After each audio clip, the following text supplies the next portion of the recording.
Foster, who made this defense what it is, the lunch pail defense. We talked to Rayshard Ashby about what it means to be a part of this group, and he says he grew up watching this defense, always wanted to be a part of it, so it means everything to him. Last week, finally, they got 5 turnovers in that game, feeling more like the lunch pail defense for Virginia Tech. We'll see if they can build on that momentum this week, guys.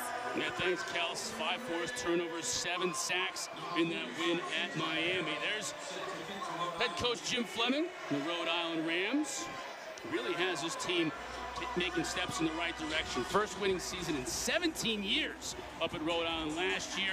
This year, several close losses before finally breaking out and getting in the win column last week in a close win on the road at Brown. Rhode Island won the toss. They deferred. Virginia Tech will receive. C.J. Carrot puts toe to leather, and we are underway here at Lane Stadium. From the goal line. Brought down shy of the 15. Nadir Thompson with the return. Here's a good look at this Virginia Tech quarterback, Hendon Hooker, the sophomore from Greensboro, North Carolina. Yeah, his father, Alan Hooker, is in the Hall of Fame at North Carolina A&T, and he grew up on a member of the Team Felton AAU program that also included a bunch of other guys, Jamie Newman from Wake Forest, and entered the transfer portal right after the 2018 season, but quickly pulled his name back out, realized Virginia Tech was the right place for him. Now he's starting here for the Hokies. Pass tipped. An outstanding play by Andre Biebolt. Take a look at what Hooker was able to do last week. I think we probably surprised Miami's defense last week because he brought that element of running the football that they hadn't seen with Willis. Well, he did, and you know, you see a completion percentage of about 50% and only 184 yards, but those 3 touchdowns and no interceptions, that's what they harped on at Virginia Tech. Did not turn the ball over. It's the first game where Virginia Tech hasn't committed a turnover and they're able to win it. Sean McLeese bangs it into the teeth of that Rhode Island defense, give him about 3 yards on the carry before Jake Fire was able to bring him down. Virginia Tech entered that Miami game in last place in turnover margin, and that's not typical of a Virginia Tech team. They harp on controlling the ball, not giving it away, and then Bud Foster's defense up until last game really hadn't created many turnovers at all.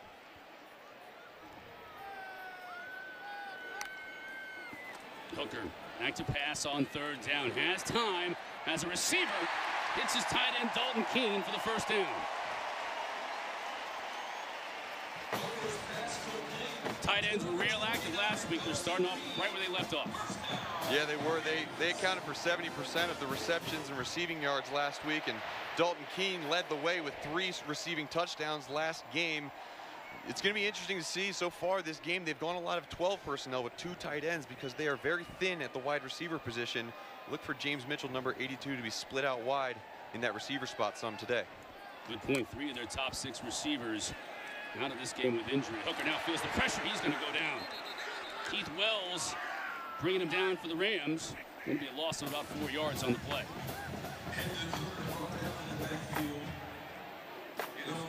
That's great pressure up front by URI defensive line. Keep 2 guys in the block. It's kind of a max protection with only 3 guys downfield, and Hendon Hooker just wasn't able to find his receivers. And really good job by the defensive front of Rhode Island to get in the backfield for that sack. Fake to King. Nice play to Hazelton. 13 yards on the pitch and catch. Another first down for the Hokies. Good to see Damon Hazelton back in the action. There he is. Missed the first few games of the year. He's played in the last 2, but only 2 receptions on the year before that one. That's his 3rd. Yeah, he was a standout receiver last year. 2nd team All ACC. He's looking to get back to that form starting today. Hooker's going to run it himself up the middle. Spins for maybe 3 yards on first down. Andre Black is the middle linebacker for the Rams making the stop. So that's Virginia Tech's go-to short yardage play. We saw that a lot when we covered them in Boston College week 1. A 3rd and short, 4th and short, they're going to motion that receiver across and just have the quarterback keep it up the middle. It was Ryan Willis, and now Hendon Hooker's taking over that role. Just put his head down, get a yard.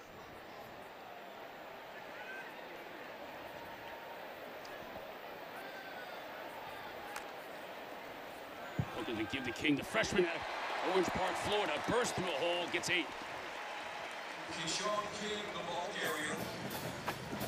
Keyshawn King is a guy that adds some explosion to this running game. He's able to get behind. A really good job of following his blockers, just gets tripped up. But he struggled with some ball security over the past few weeks, and that's the only reason why he's not taking the bulk of these carries for Virginia Tech. Again to King. Spins out of trouble initially. Brought down, picks up a couple. King again, the ball carrier. Brandon Xavier Castillo, a good look at him, number 16 for Rhode Island. On the stop, but another first down. Nice methodical drive here so far for Virginia Tech in their first offensive possession of the day. Mix it in the pass and the run.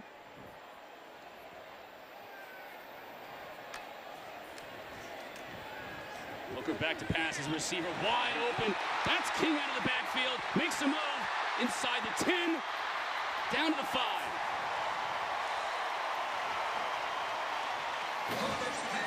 Keyshawn King was left wide open on that play. Coming out of the backfield, just a blown coverage by URI's defense. You saw his speed and explosion. Watch him coming out of the backfield on the left side of your screen. And he just sneaks in behind the linebacker who doesn't take him, and then uses some of his ability to make plays with the ball in his hand down close to the goal line. 10th play of this opening drive for Virginia Tech. McLeese slithers through a gap, picks up about 2-3 yards. Emil Lamarca on the stop.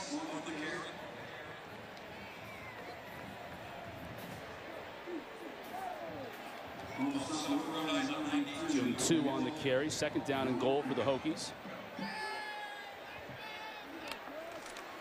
McLeese again.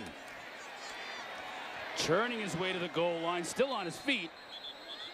They'll give him to just inside the 2 yards. Tough to come by down here for Virginia Tech. Rhode Island bowing up a bit. Yeah, Rhode Island's defensive front is used to seeing a bunch of big people. Their URI's offensive line is massive, including a 6'5", 350-pound guard. So the size of this Virginia Tech line does not scare them. They mark McLeese down at the 3. So a couple of plays, not much doing for the Hokies. 3rd and goal. Unbalanced formation at the top of your screen. Hooker's going to look to run it. Nowhere to go, and he'll lose a couple. This Rams defense stood. A good job by this Rams defense, understanding that there are no eligible receivers on that line because they were covered up on the right-hand side of the screen. They shifted over knowing it was going to be a run. Really, really big stop in the red zone for Rhode Island. Brian Johnson on to attempt a field goal. This one will be from 23 yards out. Put the Hokies on the board. Johnson connects, and Virginia Tech takes the opening kick, marches down the field. They'll get 3. They're up 3. State looking for their 5th, and it's Trevor Lawrence with the 8-yard touchdown scramble right there. Tanner Muse with the interception recently. Clemson rolling. Back to you guys, Cotter and Hersley. Thank you, JC. Appreciate that. We'll keep you up to date on what's happening with Clemson and Florida State throughout the afternoon. Virginia Tech up 3-0 here after taking the opening kickoff at Lane Stadium. Having success offensively, but having to settle for 3. John Parker Romo puts his foot into this one, and it'll sail into the end zone. Rams will take a knee. They'll operate from their own 25. Time now for Food Lions, food for thought. Kelsey told us about the 5 turnovers last week in Miami for Virginia Tech, getting back to what they do best. Yeah, they did give up 500 yards in the air last week to Miami, but the 5 turnovers, 4 interceptions, and a fumble recovery, they turned the game around and gave Virginia Tech a fighting chance. They backed up their first start quarterback, Hendon Hooker, propelled them to a win. Bud Foster, 33rd and final season here in Blacksburg. Most of those, of course, as defensive coordinator. Some legendary defenses. Some legendary players as well, hoping to go out on a high note. Maybe that Miami game will serve as a turnaround point for this Virginia Tech team. Vito Priori at the helm for the Rams, and this is a Rams offense. I'm sure many of our viewers haven't seen much of them this year, but they will light it up through the air, won't they? Yeah, Vito Priori, it all starts with him. He's the accurate quarterback. He's a very smart player. He's not a big runner. He doesn't get out of the pocket too much. However, he has some monster wide receivers on the outside. Aaron Parker and Isaiah Coulter, number 6 and number 8. He's going to get the ball to those two a lot. Amir Dorsey is another one in the slot. They have a whole lot of weapons on the outside. Priori back to pass. There's one right there. Aaron Parker shy of the first down. It'll bring up an important 3rd down now for Rhode Island if they want to keep this drive alive. Parker, 6'3", 208. 3rd downs have been something that URI has been pretty good at. They're converting at 44% on 3rd down this year. 3rd and short is exactly what they want. 3rd and 4, 3rd and manageable. Get the ball out quick, 3-step drop to their wide receivers. Priori in the gun. Getting out to Zoe Bryant, his tailback. Can Bryant get to the sticks? He cannot. Outstanding job by Dax Hollyfield and company to bring him down and force a punt. Yeah, it really was. Dax Hollyfield's a guy. He didn't get a ton of playing time last week against Miami because they were so pass happy. They had Alan Tisdale in. However, Dax is an emotional leader for this team. We were in the weight room yesterday trying to get a little bit of a lift on me and Chris, and Dax was by himself in the weight room doing extra med ball slams right before practice. This guy gives 110% all the time, comes up with a big tackle on the first 3rd down. Flag on the play.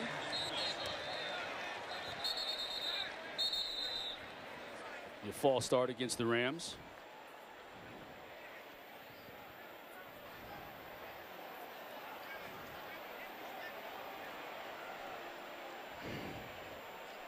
Ooh, it might.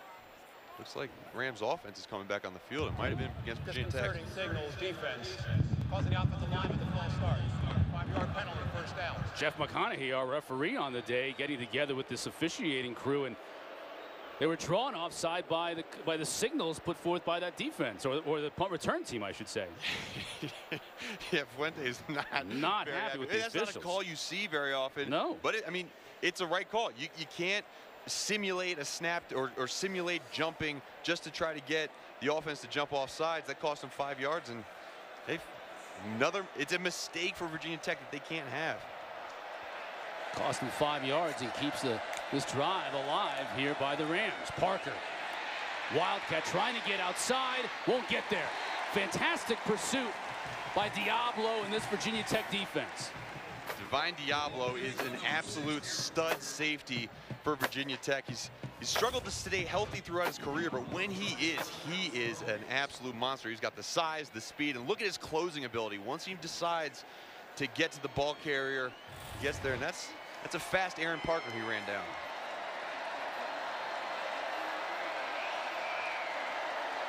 No gain on 1st down.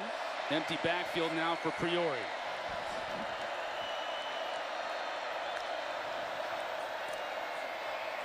Priori over the middle. That's Parker again. Spins, picks up about 7. Virginia Tech opted to play zone, and Parker just found the hole right in the middle of the zone.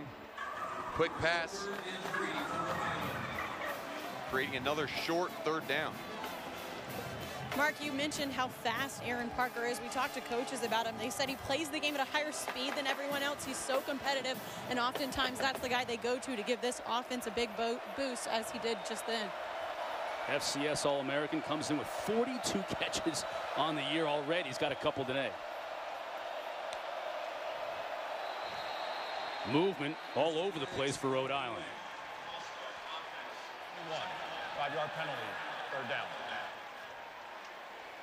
Kevin Lawrence guilty of the infraction. You could have called it on 3 or 4 Rams on that play.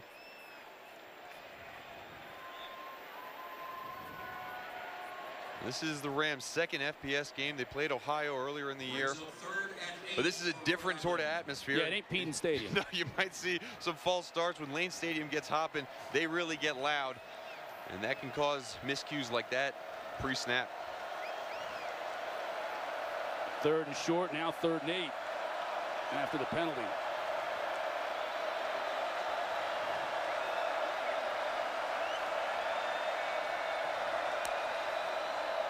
Priori. He's got his running back in the flat. He hits him. That's Bryant trying to find the sticks. He's close. Ball comes out. Hokies fall on it as the officials sorted out whether he was down or not. Rayshard Ashby came up with the football. Yeah, it's watch a here fumble. to see. Yeah, well, about 16 body parts were down before he fumbled the ball, so I think that's going to be overturned. Called a fumble on the field, so the officials will look at this one. There you see Ashby continuing a trend that we saw last week. Hokies getting on loose footballs. He's so Brian after the play. He got up like, what do you mean that was a fumble? That was obviously down. Yeah, but, you know, kind of like it. Let the refs play, go back and change the call afterwards. The ball is marked right at midfield. If Virginia Tech were to retain possession, we think once this is reviewed by Tim Zamorski, our replay official today, will be overturned and will remain Rhode Island's football. Now the question is, where will they mark it? Because Zoe Bryant was close to reaching that first down to gain mark. And Zoe Bryant's a really interesting guy. Starting running back, but, you know, in the FCS, they do things a little bit differently. He spends some time when he's away from football writing. He actually writes for the student website and does some expose pieces on different teammates. Actually, some really cool reads. But they have a lot of those stories on this Rams team of guys doing really neat things away from the field, and we will see what the mark is in the spot. There's Jeff McConaughey, our referee, consulting with Tom Zamorski as he looks at it. Justin Fuente is there, continuing to ride the officials. Yeah, he's not a happy camper. Brian Perry, our head linesman there.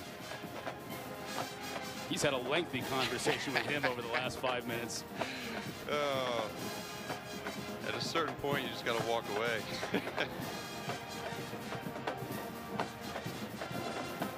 Jim Fleming, meanwhile, on the right, Rhode Island. Think about his first.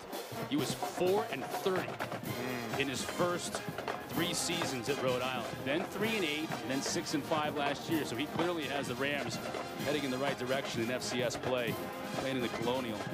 Yeah, you know, he's no stranger to turnarounds. He was at Sacred Heart previously. Did not have a winning team in a long time. He turned that program around and created the first winning season last year for URI. Further review, the runner was down at the 47-yard line. The ball he placed at the 47-yard line, 4th down and 1. Please reset the game clock to 5:04. Brian was 5:04 on the game clock. 5:04. There you go. And the Rams offense is on the field for this 4th and 1.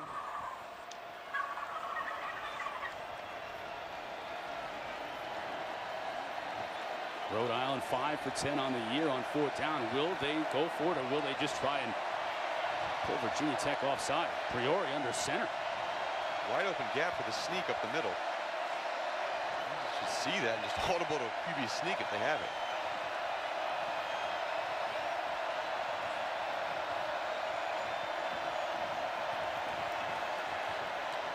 Right there, you're almost like, yeah, just run the ball right forward. I love how Priori was trying to sell that by pointing to the linebackers and the safety. He's not going to snap it. Yeah. Delay game, offense. 5-yard penalty.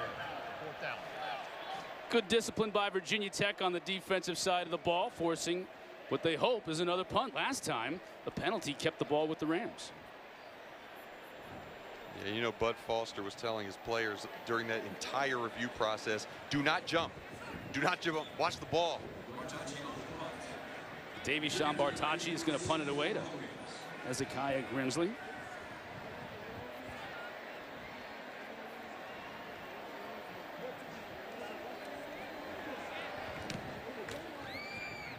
Good punt by Bartacci. Fair catch by Grimsley at his own 14. That's where Virginia Tech aimed to take on the Irish. Hooker starting this drive nicely. Complete to Hazelton. And he'll pick up 8 yards on 1st down. Think about that.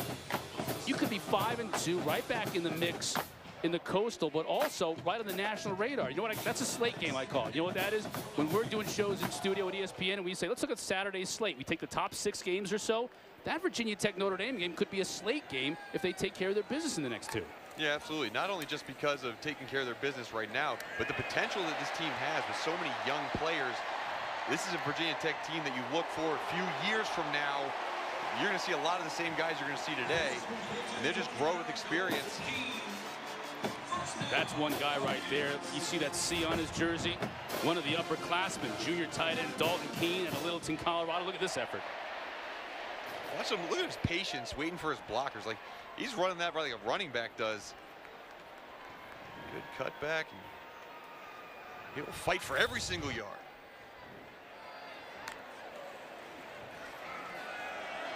Reverse. Tavian Robinson loses his footing, but not before he picks up yet another first down.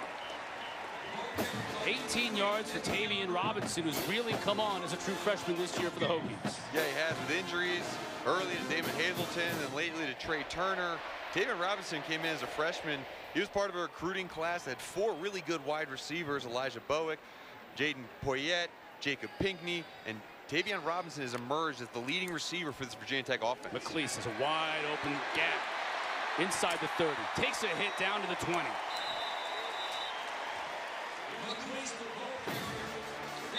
Well, you're sensing that Virginia Tech came back to the sideline after that last drive and said, let's get physical with this URI defense. And they've just started running the ball, getting the ball to their backs and tight ends, trying to just outgrind URI up front. Hooker misfiring, looking for Hazleton.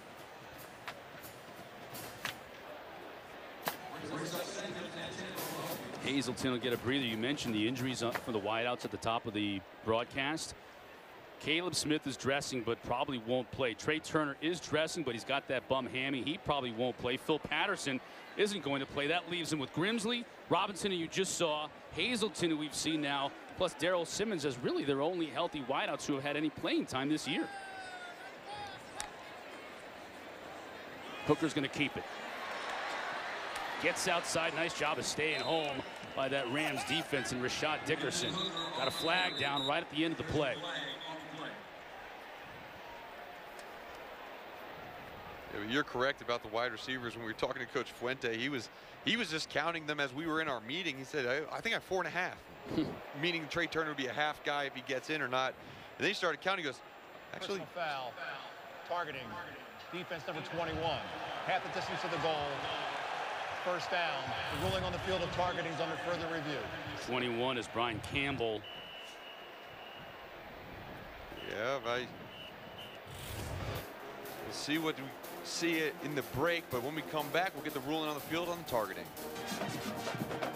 Hokies up 3 and driving once again. We'll wait to hear from Jeff McConaughey on the targeting call. After further review, there is no targeting. Third down. Brian Campbell, the senior safety out of Baltimore, gets a reprieve. Take another look at this one, Mark. All right, right here, he does make contact with the crown of his helmet. Does make contact with the crown of his helmet to the opponent's head or neck area. However, the determination must have been that it was not forcible contact to the head or neck area, and it was just grazing, which is why he's allowed to stay in. So Campbell gets to stay in the game, and Rhode Island came out of that review, and Coach Fleming didn't like what he saw on this third down, so we decided to call a timeout and chat about things. Coming up next, week 7 of the college football season rolls along. Louisville, resurgent Louisville team, taking on unbeaten Wake Forest, ranked 19th in the country at BB&T. It's our ACC Network primetime matchup presented by Geico. It's also available on the ESPN app.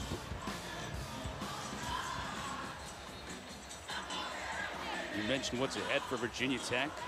North Carolina at home next, then at Notre Dame, then potentially a late season showdown with Wake Forest here at home as well, coming up a little bit later on in the schedule. So everything to play for Coach Fuente as you see Virginia Tech's schedule moving forward. Yeah, they started 0-2 in conference play, but certainly Coach Fuente and company never ever thought things were over. And with that win at Miami last week, got a new fire under him. Hooker back to pass. Going to the end zone, trying to find his tight end, Mitchell.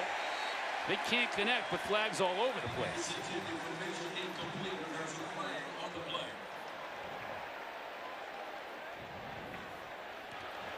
Pass interference, defense number 9. Half the distance to the goal, first down. And we talked about number 82, James Mitchell, being lined up at the wide receiver spot. He was out there on that weak side, running that go route, and sometimes with those big bodies, all you got to do is just get a hand on them and they turn, and that's what happened right there to Rashad Dickerson.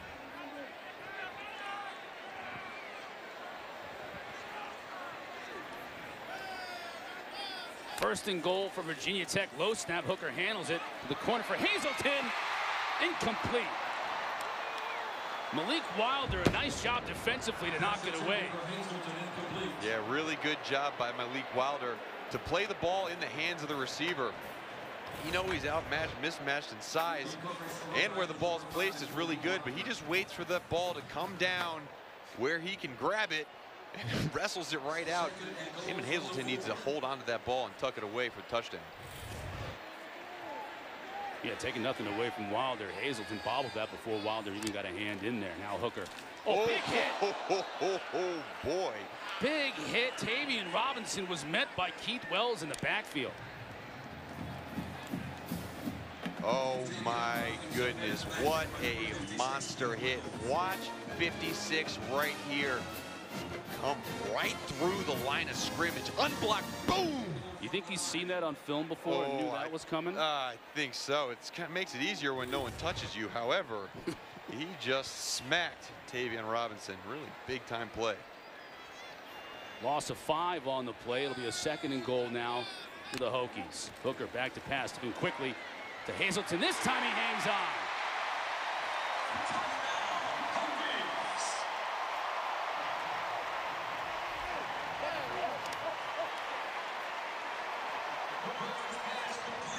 URI decided they were going to bring pressure on this play to leave Damon Hazelton one-on-one on a defender on the left side of your screen. The matchup was against Rashad Dickerson this time. Last time Malik Wilder made a play, but Damon Hazelton comes down with the reception, and those are 2 really well thrown passes by Hendon Hooker. One ended up incomplete, but this one scored.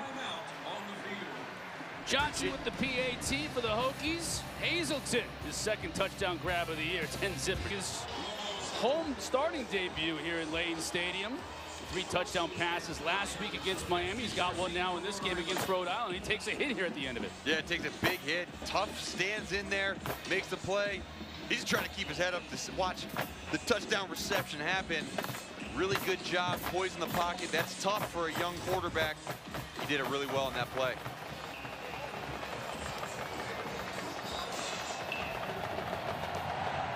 John Parker Romo kicks off. He's got a big leg right out of the back of the end zone. Rhode Island will take over again from their 25.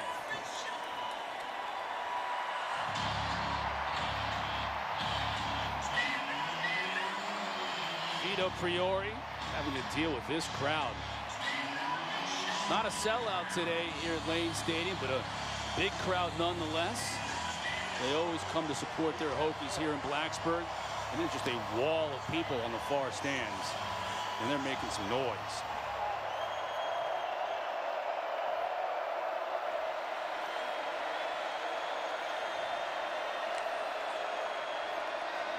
The hand off to Bryant. Nothing doing. Great play by Ashby on that one. Saw Puller coming back across, fit his gap absolutely perfectly, and we talked about Rayshard Ashby before the game. He leads the ACC in tackles for loss. He's 3rd in total tackles. This guy is a player and a real leader on this defense. We got to speak to him yesterday, and really impressive guy. He talked about focus. Their defense needs to have focus for 60 minutes during this game.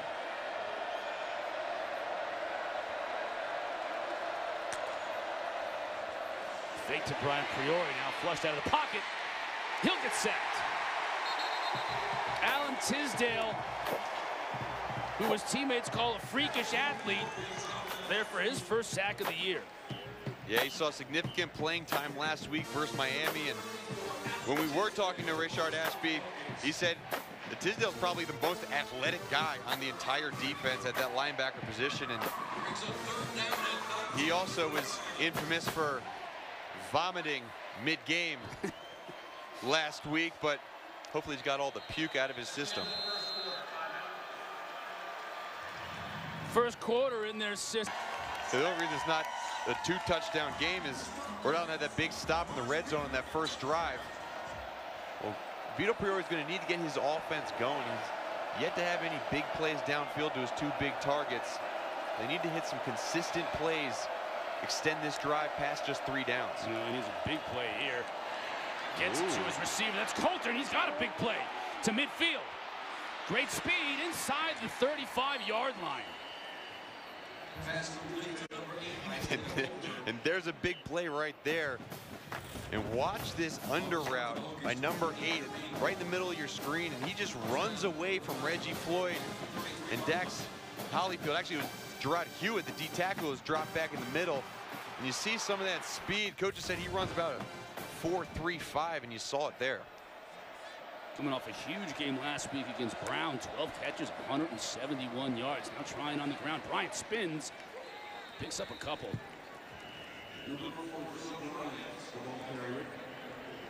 We've seen Aaron Parker. We just saw Isaiah Coulter. Let's not forget about Amir Dorsey as well. There's Parker. They've got good wideouts. Yeah, they do have 3 really good weapons, and at least 2 of them, at least 6 and 8, I think could play in the ACC for a lot of teams. They are big, tall, and you saw the speed that they had. They're cousins, first cousins, and they came to this school to be together, to play together, and to dominate on the outside for URI. Parker top 5 in many of the receiving categories in Rhode Island history. He just continues to pile up numbers. Priori now feels the pressure, dumps it off to his back. Bryant, dangerous play by Priori, but he gets away with it and is able to make up a positive pickup on the play before Shamari Connor is able to bring him down. Yeah, almost like a little chest pass just to get out of the pressure, and he does a good job escaping the pressure from Emmanuel Belmar and just flicks it over to his running back, who actually missed a block. That's the only reason why he was there, but gained a positive play, and now we have 3rd and 5, 3rd and manageable.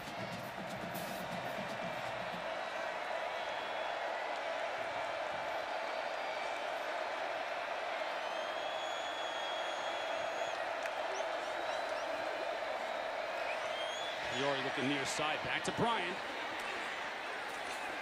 Makes one man miss, but Richard Ashby is there to bring him down a yard shy of the first down marker. I don't think there's any question what Coach Fleming and Rhode Island are going to do here. Although, maybe I'm wrong about that. C.J. Carrick, the kicker, coming out. Unless you thought they were kicking a field goal, then you'd be absolutely right. Actually, I blew it because I could have just gone right along with that and said, I knew they were going to kick a field goal. There's only one option, just kick a field goal. 41-yard field goal here by C.J. Carrick. He's 7 of 8 on the year, and he's got a big leg. So Fleming's got a lot of confidence in Carrick.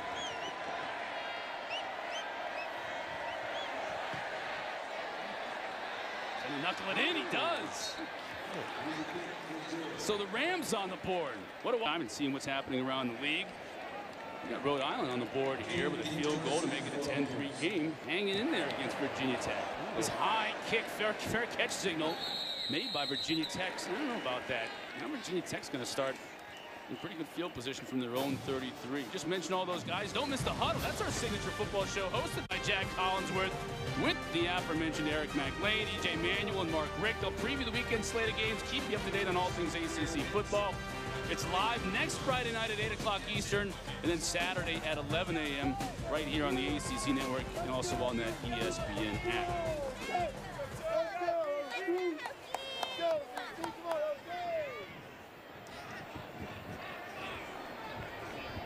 Virginia Tech, after scoring on a 9-play, 86-yard drive last time out, another opportunity here, and already we got a timeout. That can't make Coach Fuente very happy. First play of the drive. What can make him very happy, though, is Hendon Hooker's start. I just mentioned that 86-yard drive. He was sharp. Yeah, he was sharp, and I said he struggled with accuracy early in last game. Well, he's been very accurate so far today. The wide open pass to Keyshawn King and then finds his tight end over the middle, placing the ball exactly where he wants it. Away from the defender, in his receiver's hands, giving them a chance to make big plays. And that is why Virginia Tech leads right now. Look for him to make some plays on the ground with his legs. And some of the coverages cover up his receivers. Tight end King coming in motion now, providing blocking help. Not much there by King. Maybe a yard. Andre Bebold brings him down. Rhode Island seems to be pretty good up front. Yeah, I'm really impressed with their defensive line. And, you don't know much about a defensive line when you watch them play against some lesser competition, but this is a Virginia Tech front that's big, and they're able to press through the gaps, get some tackle for losses. Hooker again is going to keep it. Takes a shot, stays on his feet. Rolls for close to the first down. He took a pop, and Andre Blackett was able to stay on his feet. When you're 6'4", 228 pounds, you can deliver a shot and not just take it. Yeah, a big stick by Mamadou Mbaye, and just kind of goes through it. He was almost surprised he didn't go down right there. He's like, oh, okay, I guess I'll keep running, get another few yards. 3rd and 2. Hooker's going to keep it, pick up the first down and more. Talked to Coach Fuente a little bit about, we asked, we have more designed runs for Hendon to use his legs, and he said they would. They're putting in more plays for Hendon that were designed for him to run the ball, get away from the RPOs that would prevent him from pulling the ball down and running the ball. This offense is dynamic when he's able to do both, pass the ball and use the ball on the ground with his rushing abilities. King straight up the middle, a lot of room to roam. Bounces it outside in the 40. Oh, he's just tripped up. Malik Wilder maybe saved the score, but you see the explosive ability of Keyshawn King, 17 yards on the carry. Yeah, he does a fantastic job again, following his blockers. Watch the pullers come around, and he's able to just get in behind his big guys. It isn't even touched right until the very end. The shoestring tackle by Wilder. Looked like he may have been favoring his shoulder. There he's getting looked at by that Virginia Tech staff, so we'll keep an eye on that. McLeese now as Hooker fumbles the football. Trying a little trickeration right here. Might work. Oh, what a catch! Goodness. Ruled incomplete by the officials, but Tavian Robinson, that play was a mess from the start, but it was almost a thing of beauty by McLeese. That was, let's watch this. He's trying to stay in bounds. And looks like his toe might have just been on that white line, but absolutely fantastic catch. It's a shame. It's a shame it was, because the one-handed catch is amazing. Yeah, they're going to rule that incomplete. That foot was on the line, but still. The fans enjoying that here, and his teammates are too. He's trying not to smile. Yeah, you're allowed to smile. That was an unbelievable catch. However, only had a little bit smaller size foot. That is an incredible catch. That's crazy. We know Jerry Kill is an advisor to this team. Is Fred Biletnikoff an advisor too? Maybe a little stick him on his hands? Ooh, look at that. The ball doesn't even move. That's crazy. But look at that right toe. It's just on the white. Yeah. What an effort by Deshaun McLeese. He only has 4 catches on the year coming into this game. Obviously showing some ball skills. And you see early Hendon Hooker getting the ball to both his running backs, both King and McLeese, down the sidelines. A really good pass over the linebacker who had dropped in the flat. It's a great name, by the way, Jake Fire, number 58. That was fantastic fire. name. That catch was fire. That's what that young man is saying right there. Fans don't like it, but that's the proper call. It was reviewed, and the ruling on the field was that it was an incomplete pass. Remains an incomplete pass. All of that for naught. It's just 2nd down and 10. Highlight reel for McLeese no matter what. He's going to put that on his highlight reel, even though it won't officially count the box score. He can find a good angle to make that look complete.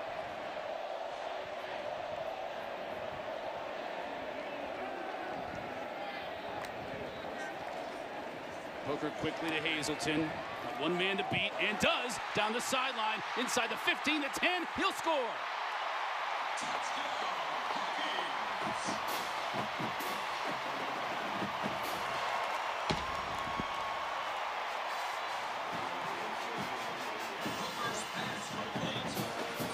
Well, welcome back. Damon Hazelton had an injury early in the season, picked up last week with a big touchdown at the end of the game.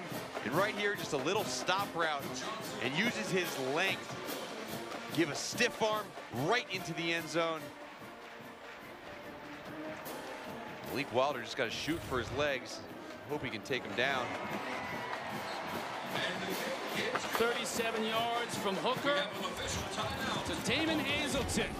Second touchdown grab of the day. Hokies extend their lead. This firing, these guys are more excited probably than anybody because they are the ones that get to fire the cannon every time there's a score here at Lane Stadium. Big thanks to Jordan and to Joe and all the guys on the skipper cannon who helped us out yesterday, and Aaron as well. Well, Hazelton just scored his second touchdown, so he got to hear skipper go off up and close. That thing is loud.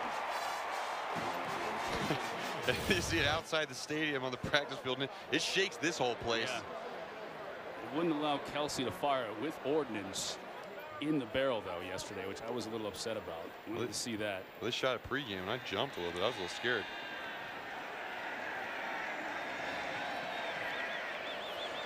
Another opportunity now for Vito Priori in this Ram offense. Big play on that last drive got them into field goal range, and they were able to convert. But now trailing by 2 touchdowns. Bryant moves the pile 3 yards. They definitely tried to establish a little bit of a run here early. Yeah, they are. They're trying to get a run game going, but as a team, they have negative yards running the ball. Pretty soon, they're going to have to get the ball in the air before this lead gets too big for Virginia Tech. And, you know, Vito Priori is 6 for 7 right now, 77 yards. He's been accurate. He's been good. They just haven't thrown the ball as much or been able to continue drives.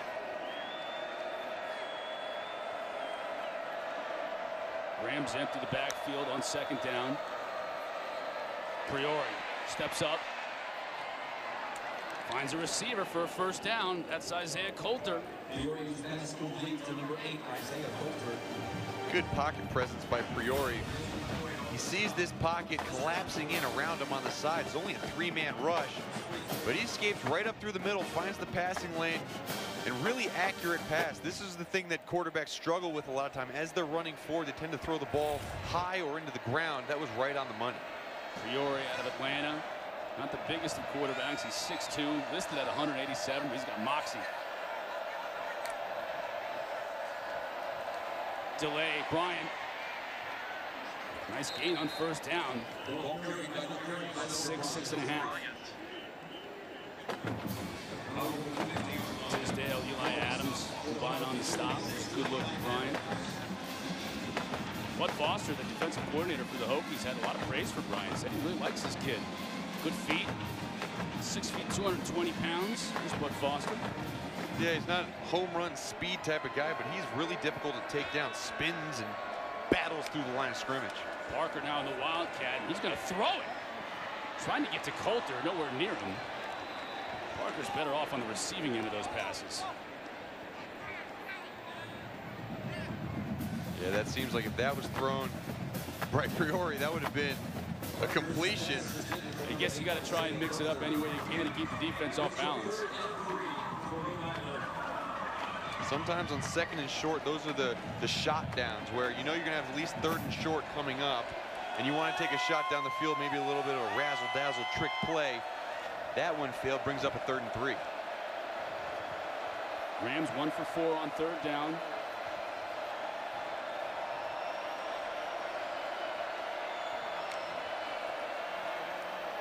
Pressure coming. Nice catch by Coulter. Now these receivers are good. They really are. Virginia Tech brought the heat here and left man-to-man coverage. And Coulter just ran a little pivot route right in front of Farley, who had 2 interceptions last week, but he was beat on that one. Big third down pickup. That's what they're doing. They're extending the drives. They need to get the ball down the field. They want to score, but at least gain field position.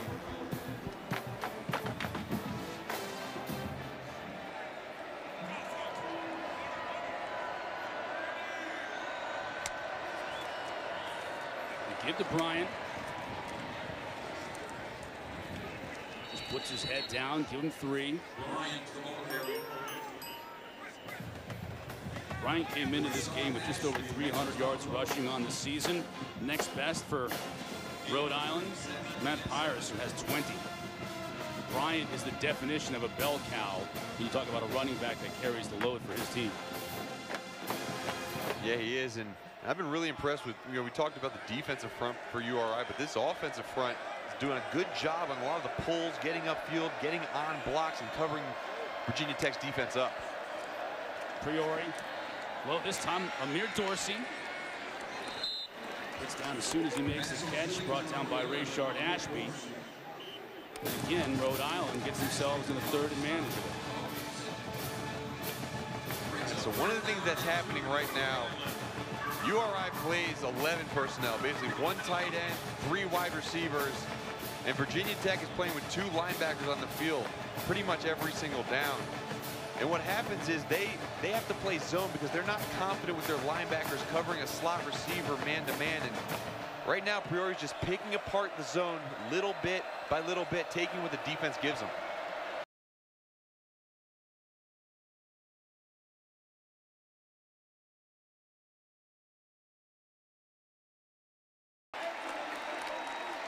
Alan Tisdale got a mid on it, and it'll bring up 4th down. Alan Tisdale at the bottom of your screen. You're taught as a pass rusher, if you can't get to the quarterback, get your hands up in the throwing window. Does a great job there, knocking down the quick 3-step pass that looked like it was going to a wide open receiver. I don't think there's any question what Rhode Island is going to do here. Well, now we can say that because their offense is still on the field. Trying to extend this drive on 4th down. 3 yards to go to pick up the 1st, or a long 2.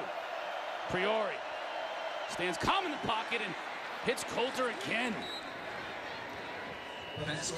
Virginia Tech there ran man-to-man with low hole and deep help. So right in the middle of the field, they have a linebacker sifting, but that inside release by Coulter designates a wide open slant route. Coulter Priori found his wide receiver right in stride. 4th catch for 83 yards on the day for Isaiah Coulter.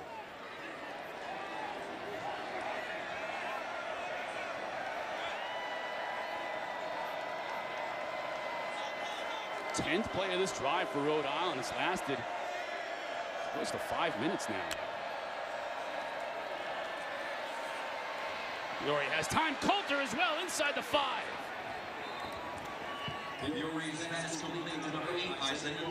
Well, URI is dictating what Bud Foster's able to do on his defense. They started out in empty, motioned the running back in. He knew he was creating a one-on-one matchup on that backside. You're going to see a lot of these 3-by-1s. That backside receiver, a lot of times, is going to be in a one-on-one. We'll see if Virginia Tech answers that by filtering her safety down to that weak side at all. 1st and goal for the Rams. Priori trying to hit the receiver in the corner, and Aaron Parker just not quite tall enough to bring that one down. Got a Ram down on the field. Remember that offensive line. That looks like Reese Johnson. We have an injury timeout. They're doing well on this drive.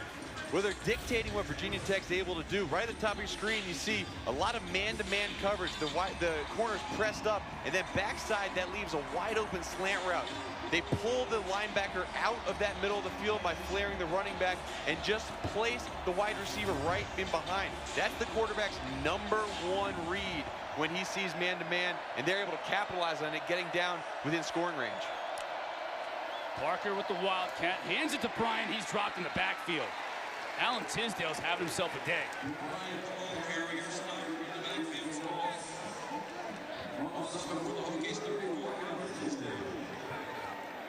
something else. This Virginia Tech team had 7 sacks last week against Miami. This quarterback, Priori, is getting rid of the ball really fast. Even when they bring pressure, they're not able to get to him. Yeah, because he sees the man-to-man, and because he's in 3-step, it's just too quick of a release for Virginia Tech to get to him.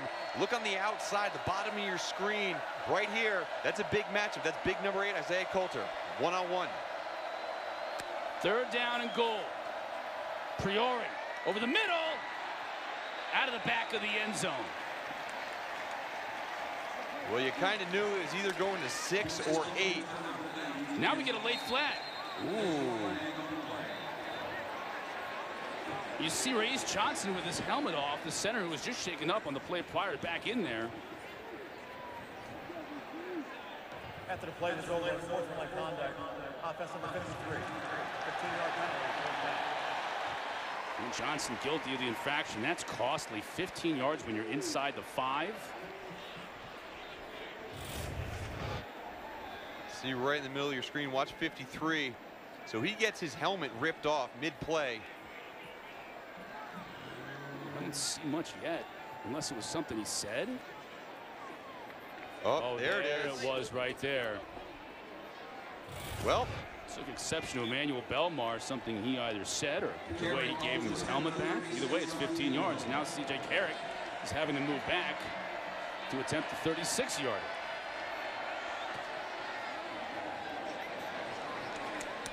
Carrick puts this one through. Rhode Island finishes with points. Down 17-6. By Jim Fleming, just calmly talking to his players. Game day is not the time to get in your players' face, yell and scream. You want to get them back under composure because they got a long game ahead of them. Short kick. Picked up by Terry Wheatley. It's Tyrone's boy. Brings it out to about the 28-yard line before Chris Arrington brings him down. That's where Virginia Tech will start. Rhode Island still in this game, too. Had a couple of long drives with some big plays. Very effective and efficient. Vito Priori was on that last drive. But that receiving crew and that passing game, they're not going away anytime soon on the offensive end. That defense now just needs to make a stop because that young man right there, Hendon Hooker's engineered 2 scoring drives in the last 2. Sean McLeese in the backfield, fakes to him. Hooker now looking to pass. Up top, looking for Hazelton again. He's got him. Hazelton couldn't hang on.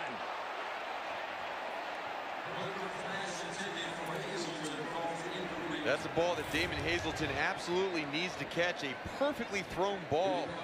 Hendon Hooker does a great job of hitting his wide receiver in stride, who had a step on the defender. That's one, if you're going to be an elite receiver in college football, in the ACC, and want to play at the next level, you got to come down with those.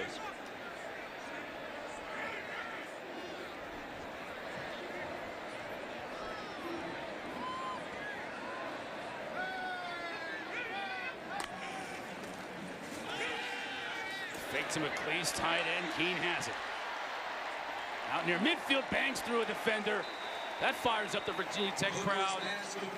Brandon Xavier Castillo brought him down, but not after a long gain and another first down for the Hokies. Yeah, and Xavier Castillo, number 16 right there. He's new at playing this linebacker position off the ball. He's been a rush and linebacker most of his career. Eyes were just poor on that and didn't see Dalton Keene slipping back behind the line of scrimmage.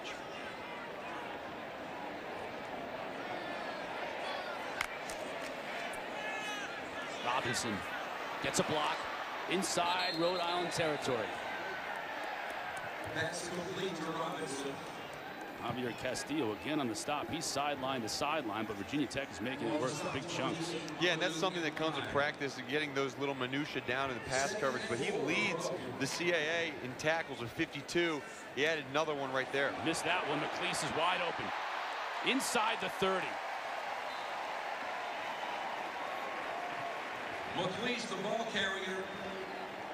Inside. 17 yards on this carry from McLeese.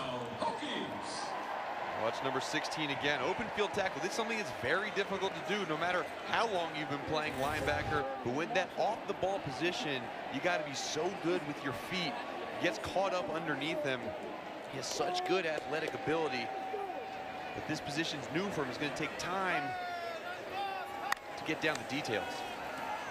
Hooker, he'll be brought down. Andre Johnson was there to meet him and bring him down for the sack.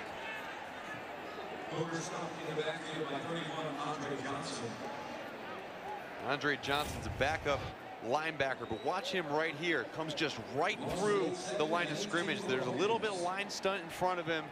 Takes the guard, blocks down, and he's able to come free to the quarterback. Now big 2nd and long play. Got to get back on track. They'll try and run it. And Keith Wells is there for another loss. The freshman Keyshawn King dropped, and now it'll bring him 3rd and forever. This 3rd and a mile, and Keith Wells has been living in the backfield on these run plays, these sweep plays. He's just setting the edge by going right inside the tackle. You know, this is a huge 3rd and 24. I mean, you don't have a lot of plays in your playbook for 3rd and 24. You want to try to get to at least past the 35-yard line if you want to set up a very, very long field goal. But you know, this could be 2-down territory if they get to make 4th and manageable. We're under a minute to play here in this first half. Hooker. Complete to Darrell Simmons, but Xavier Castillo was there again to bring him down. This Rhode Island defense is fired up. Clock winding down inside half a minute. Justin Fuente just happy to let that thing wind all the way down at this point in time with a 4th down and forever.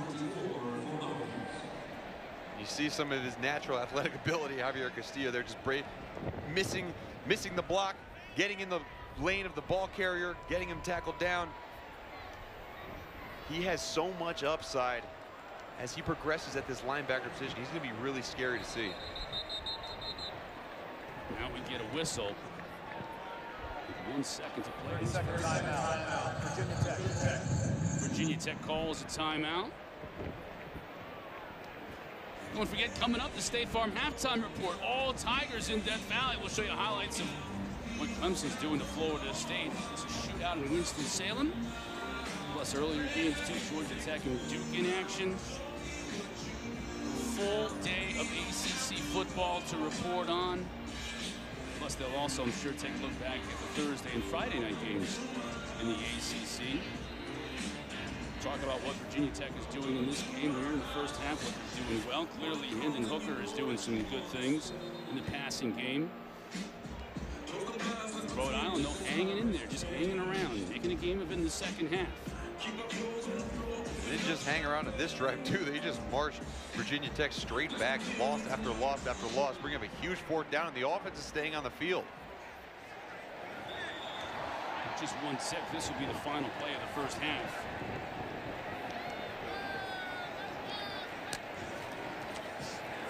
Hooker's going to give it a ride.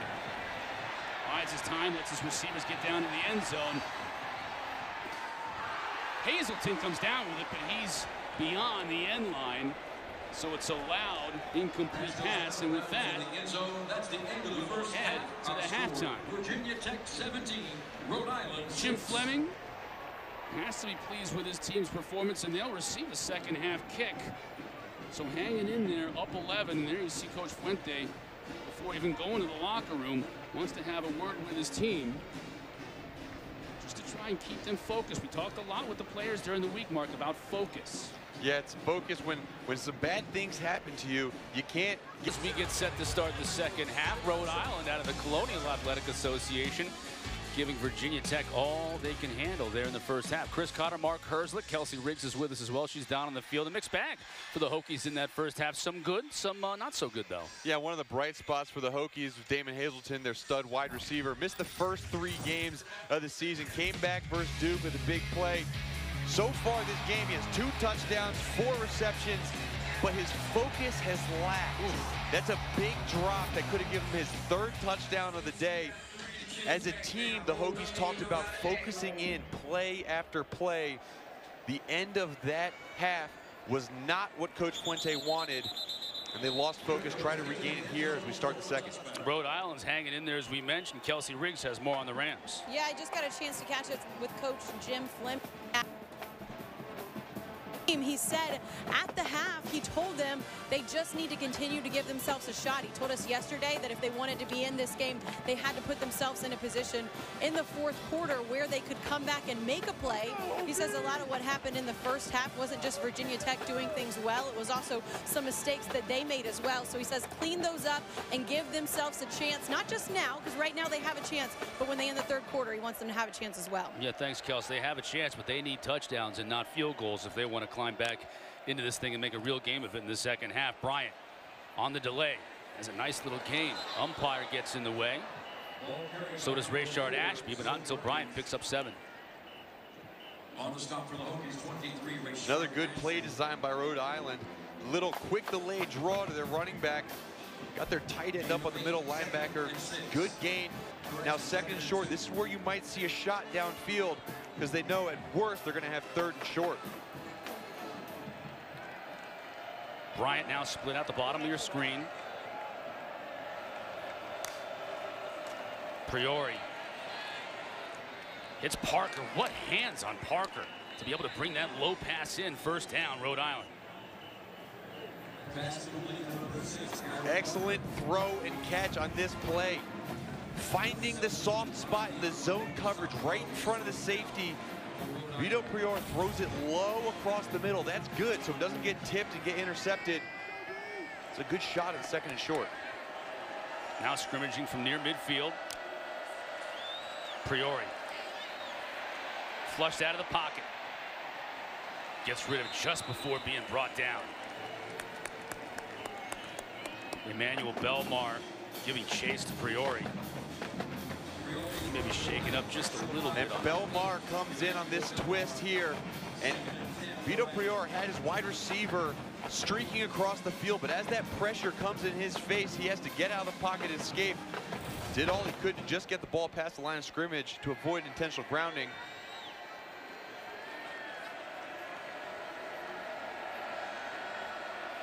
Second down and 10 for the Rams.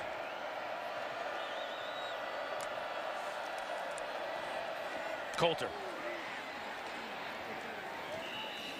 And that time Jermaine Waller made a touchdown saving catch on Coulter. He was gone. And once again, you're getting one-on-one matchup on the backside. It's just me versus the corner. And with that much cushion, I don't know why Virginia Tech's playing off so much. You know, maybe there is so much respect, but you've been beating on this short slant route all day. You got to at some point get up and jam and get some hands on the wide receiver to disturb his release. Coulter has 6 catches for 116 yards on the day. There they are. Pressed up. They're not going to let that happen again. And watch this safety drop down to prevent that slant.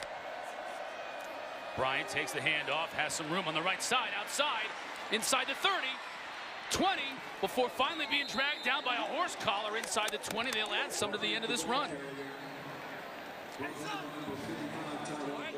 There's a flag on the play. Defense number 45. Half the distance to the goal, first down. Taiwan Garbutt with the horse collar. You could see Bryant there not feeling so good after that tackle, but feeling pretty good after this 22-yard run. In that 22-yard run, that was a result of the fact that the safety on the backside had to drop down because that slant's been hurting them. They're one short on that front side, allowing the run play to get going. Really good call by Rhode Island. First and goal this first drive of the second half for the Rams. Priori into the end zone, trying to find John Irby. Couldn't because Shamari Connor in that nickelback spot was defending on the play. Good job swatting the ball away by Shamari Connor. That's a fantastic play. Just getting a fingertip on it to disturb the catch. But Virginia Tech still going man-to-man down here in the tight red zone. Got to be looking for number 8 and number 6 for URI. Where are they at all times?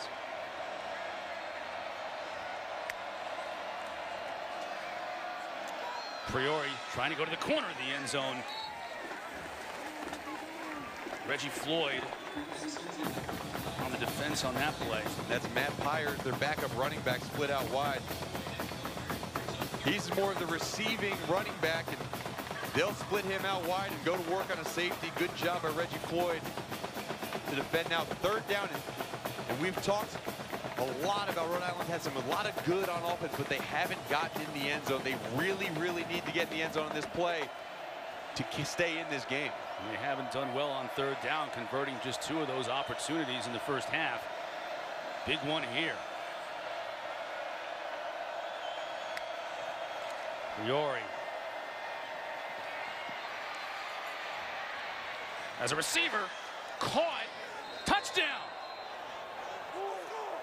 Amir Dorsey stayed in bounds just long enough to make the catch and the score. Amir Dorsey does an excellent job of just planting right in the front corner of that end zone, and a perfectly placed ball by Priori. 2 questions. Did he make the catch? And was it a touchdown? That play is under review.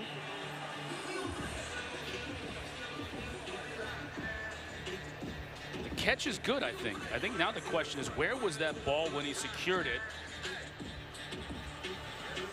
Was it on the pylon? Was it over the pylon? That's a touchdown if it is. Yeah, and from the angles that we're seeing right now, there's nothing to overturn it. Let's see if we can see here. Right there, to me, he pulls it right over the line right there. I don't think you can overturn it. I don't think you can overturn it. I don't see enough there to say it clearly was not over the plane of that goal line. Priori wants to get the signal.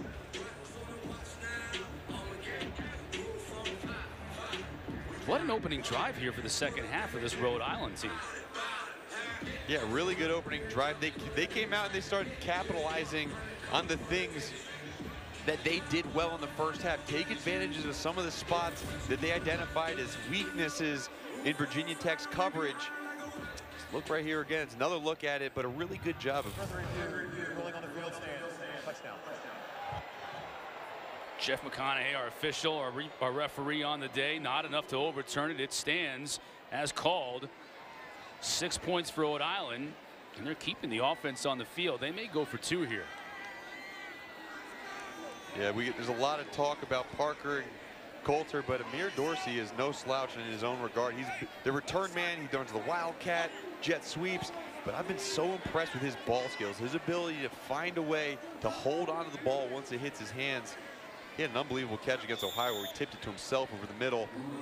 Another big play. Front corner of the end zone. The offense is still on the field. Yeah, they're going to go for 2 here. Jim Fleming wanted the football placed on the right hash. So let's see how that affects the play calling here for his son, Will Fleming, the offensive coordinator in this Rhode Island team. Well, this right here, that's the matchup. Priori under center is going to fake the handoff. Tries to find Parker, and he does. Conversion is good. How about the Rams? 17-14, down by just 3 here in Blacksburg. First, it was Amir Dorsey keeping his feet in bounds, scoring the touchdown. Then Rhode Island head coach Jim Fleming on the right, his son Will, the offensive coordinator for this team, drawing something up that was very effective at halftime. And I shouldn't say that because it's really been effective all game long, as Rhode Island has been able to use this quick, short passing game to close to within 3 points, and Virginia Tech is going to have to start from deep in their own territory. Darius Wheatley let the ball bounce before picking it up, and Justice Hamstrom was there to drop him now inside the 10. Yeah, big special teams play by URI. They'd been kicking it short over and over and over again, and now they kick it deep over Wheatley's head, and he lets it bounce and realizes it's not going to go into the end zone. He picks it up, and you have to return it at that point.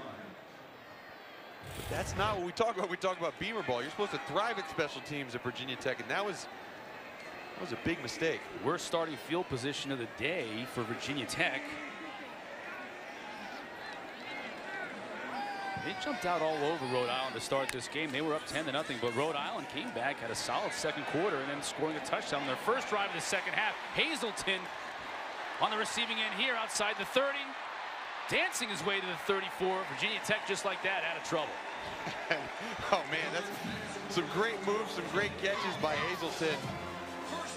just weaves his way through the defensive backfield. Look at him on the outside of the screen. Just a quick stopper. Ooh, nice move to spin the defensive back around right now. Woo, he's going to weave in and out, pick up some extra yards. Fake to McLeese, onto Robinson. He'll pick up 5 or 6 before Mamadou Mbai brings him down. There's a look at Mbai, defensive captain of this Rhode Island team. And a look at Hendon Hooker, too. Sophomore quarterback, his first start here at Lane Stadium. He'll keep it. Won't get far on that second down carry. It'll bring up 3rd down. Xavier Castillo, again, number 16 on the stop. And that was a great job by Xavier Castillo to stay home. He has to have the quarterback in that. Read the pull, stayed outside leverage, and let his teammates rally to him. Player down right now. Looks like Mbai. Yeah, that's a tough break. A vertical jump for sure. There's some good workout programs out there. Probably not in the tire flip, though. Guessing he'd have had him on that one. 3rd down, trying to find Hazelton. And now the flags come in. Interesting call. Malik Wilder was climbing the back of Hazelton and maybe just climbed it a little too early. Pass interference. Defense number 5. Ball replaces final foul. 1st down. Great release by Hazelton. Works inside the defender. He might have gotten there a tick early. The ball was overthrown no matter what. So a little bit of a break but for Virginia Tech. They'll take it right now. It extends this drive. Now they're in Rhode Island territory.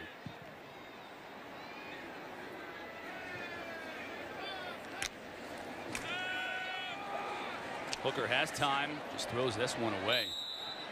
I don't know if there's a receiver in the area.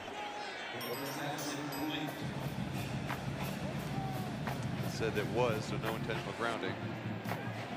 Talk about what Hendon Hooker's been able to do and his success he's been able to have, and that's without a lot of his big threats. Number 8, Phil Patterson's out. Trey Turner, number 11, we haven't seen him yet today. So it's really Damon Hazelton and Tavion Robinson, the only 2 wide receivers, doing the rest with running backs and tight ends.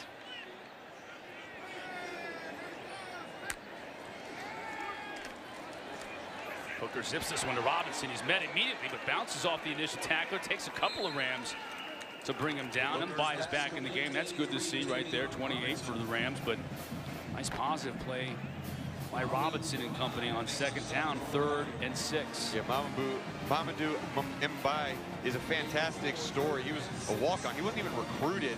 Basically, he wanted to come to camp, but they didn't have a spot for him. And then a player left camp, and they said, hey, we need another body. Why don't you come? So far, he's only worked out to be their starting safety team captain. He is unanimously voted, and he just came to camp with a duffel bag and a smile, and that has not changed since. 3rd down. Hooker trying to go up top to Robinson. Heck of a catch. Heck of a catch by Robinson. And Hendon Hooker got absolutely drilled in the backfield. And as he got drilled, he just laid the ball up there perfectly for his tight end, James Mitchell. And watch this right here. Boom, right in that rib cage. He's going to feel that one. And Mitchell lining up on the outside. It wasn't Robinson, so a nice catch. Nice throw, too. Hooker right in the breadbasket. That's what they're going to have to do with him. He's going to have to play some of the wide receiver spots since they're so low at that position. The fake to McLeese. And Hazelton had no shot on that one.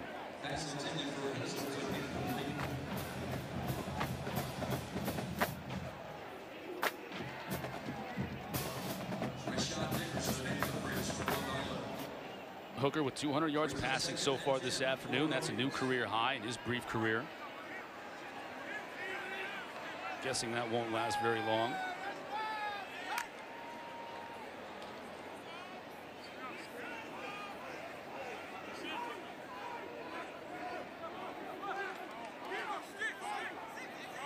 Juarez changing their defense, playing press man on the outside.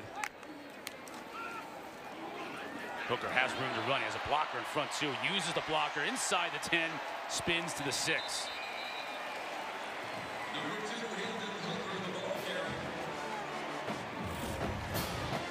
play a press on the outside and have the linebackers dropping back. It's a design draw. You see how the offensive linemen get out in front to lead block. Really good timing by Hendon Hooker. A lot of times quarterbacks will pull down too early and don't let the block set up. He does a good job of getting behind number 52, Austin Cannon.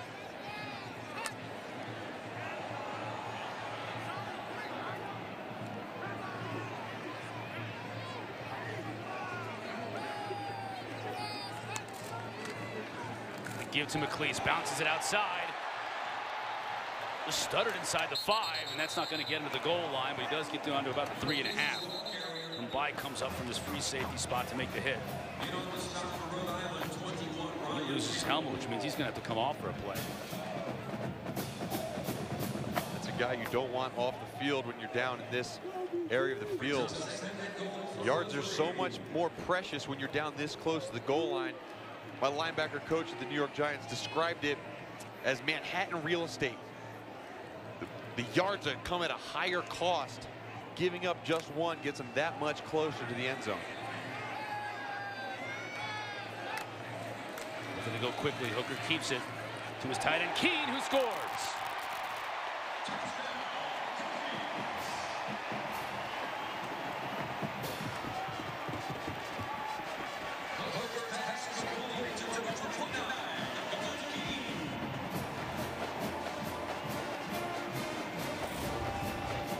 Dalton Keene starts in the backfield and comes across the screen.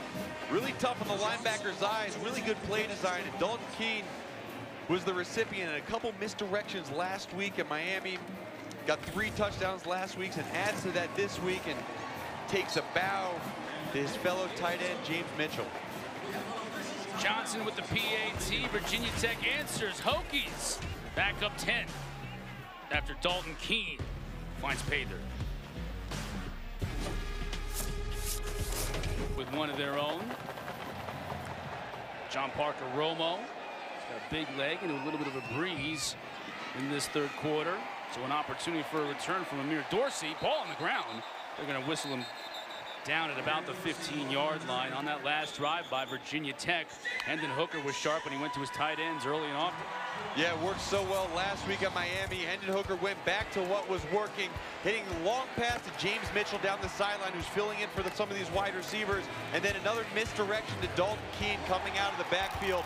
It worked so well last week at Miami. It was only a matter of time before Virginia Tech went back to their bread and butter.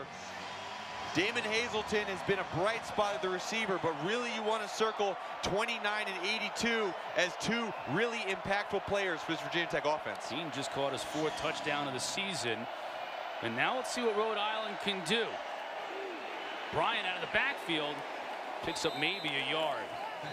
It's a Rhode Island team that had 13 yards in the first quarter. Since then, they've had 197 yards of total offense. Yeah, you know, they've been moving the ball pretty well. As we said earlier in the game, they couldn't find their way in the end zone. They did on the last drive. And right now, they are going to have to do what worked so well before. Find out what the defense is in and take what the defense is giving them. They're not necessarily going to break a lot of tackles or get some big plays over top. Just take what the defense gives you and methodically work down the field.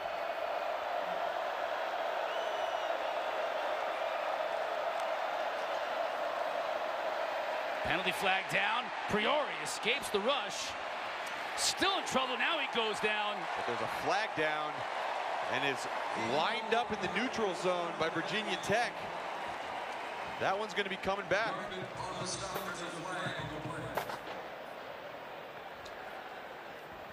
Offside. Defense. Number 8. Line up in the neutral zone. 5-yard penalty.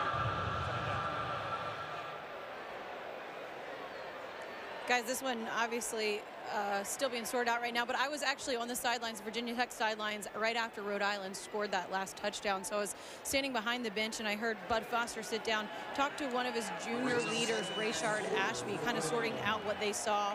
Then I walked a little further down, and some of the assistants, what they said was, regardless of what happens on this drive, and we saw how that just ended for Virginia Tech, when we go back, they're going to have a little bit of hope, and we need to answer. So right now, you can see Virginia Tech trying to come back with a little bit of pressure and get rid of that hope that Rhode Island has right now. Naeem Jones, number 23, his first carry of the day. Give him about 4, 3rd down and 1. To Kelsey's point, this is a big 3rd down for both these teams.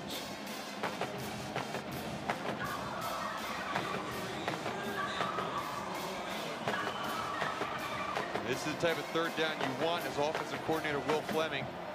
You have lots of run options, pass options. Now Justice Antrim in the game for the Rams. And that's not Zoe Bryant. He was shaking up a couple of plays earlier, so Jim Fleming having to shuttle his running backs, and now he has to call a timeout. Well, this is a big 3rd down, as I mentioned, but I'm sure Coach Fleming didn't want to yet necessarily use a timeout there, but had to make sure the personnel was right, and the play it'll be 3rd and 6 now. And as big a game as Isaiah Coulter has had, that's a big mistake, and he knows it.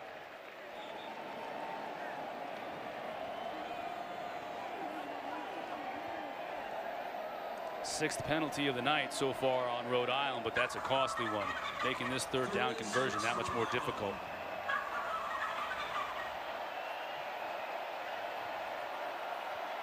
And the crowd here at Lane Stadium getting into it as well.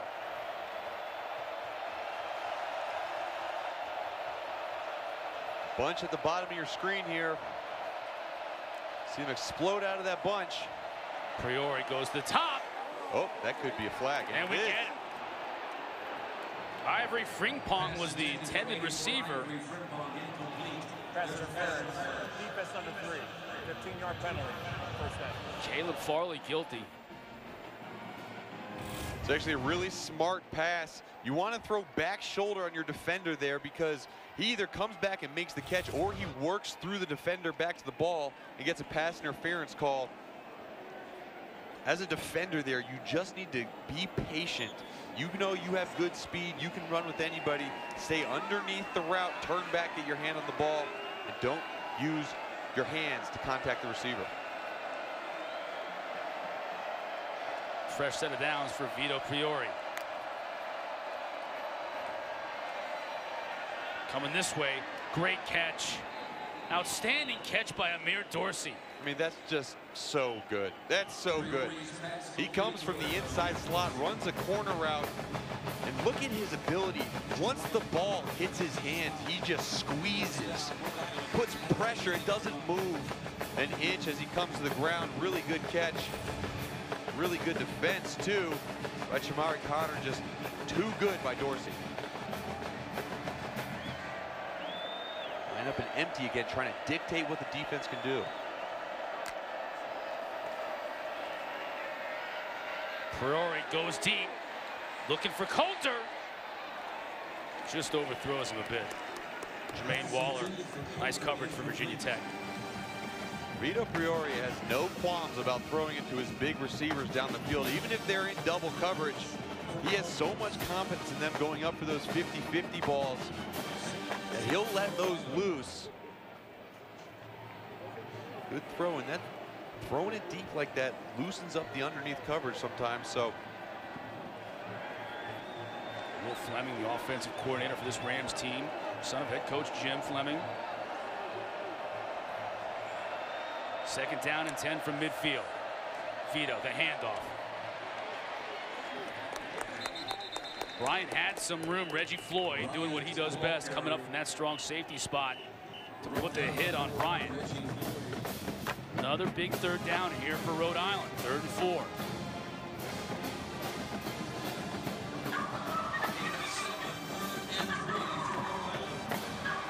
they've been working those slot receiver versus nickelback matchups lately on 3rd down. Always got to see where 6 and 8 are. And gosh, you got to know where 11 is too. They're all good.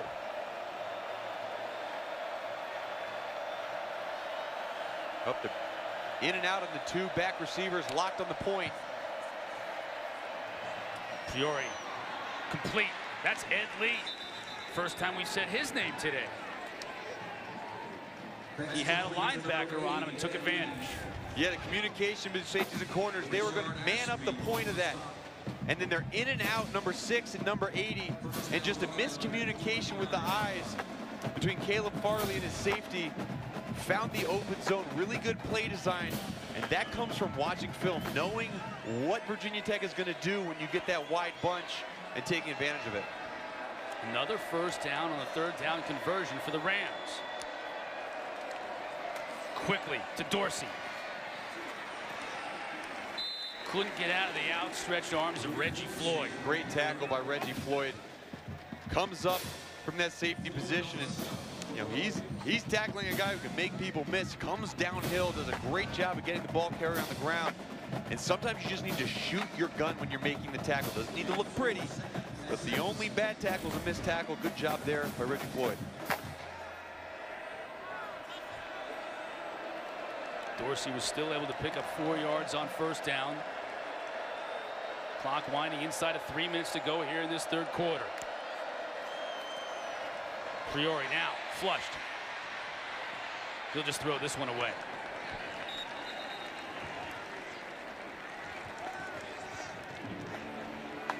Enjoying a good laugh with Norrell Pollard.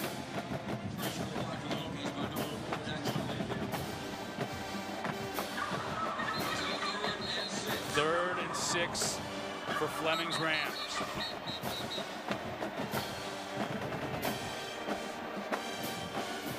Official timeout.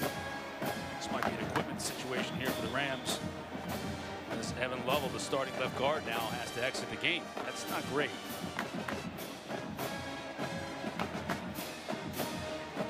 Don't miss the huddle. That's our signature football show hosted by Jack Collinsworth with analysts Eric McLean, DJ Manuel, and Mark Richt. They'll preview the weekend slate of games and keep you up to date on everything ACC football. It's live Friday night at 8 o'clock Eastern, Saturday at 11 a.m. Eastern, all right here on the ACC Network and also on the ESPN app. Third and 6 for the Rams. Trying to keep this drive alive.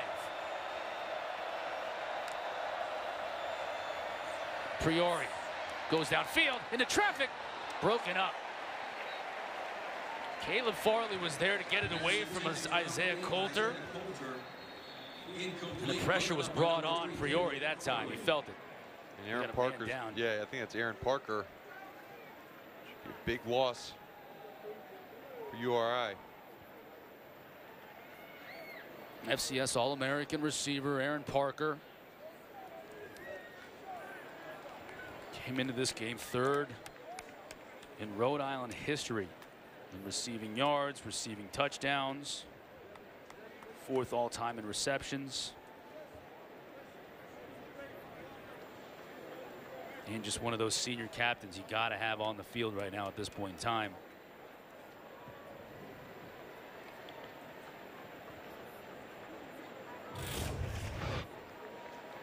See if we can see how he went down. 2 receivers in the same area there, and they both go up, and watch him come down. Could have just had the wind knocked out of him. Hopefully that's all it is. Walking off under his own power. Looked like a little bit of confusing defense that Bud Foster threw out there.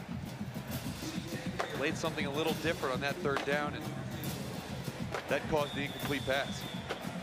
C.J. Carrick on for a 42-yard field goal attempt. His long on the year is 44.